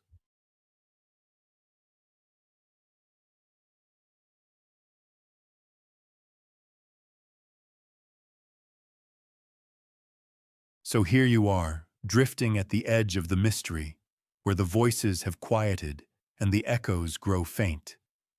You've followed the thread from tombs to temples, cathedrals, to castles' symbols, to silicon. And now, the question that lingers like incense in a forgotten chapel: was it all a lie or the most carefully hidden truth in history? Close your eyes for a moment. Picture a library vast and silent. Somewhere in its deepest corridor lies a single scroll. No title, no author, just a name and a bloodline. Perhaps it tells of kings who ruled by right of birth, not from nobility but from divinity. Or perhaps it's just a story embellished, romanticized, woven into legend to soothe the aching need for connection to something greater. History isn't merely facts, it's memory. And memory lies easily but forgets reluctantly. There is no document that proves beyond doubt that Jesus and Mary Magdalene had a child. There's no DNA record that places a Merovingian king within the genealogy of the Christ.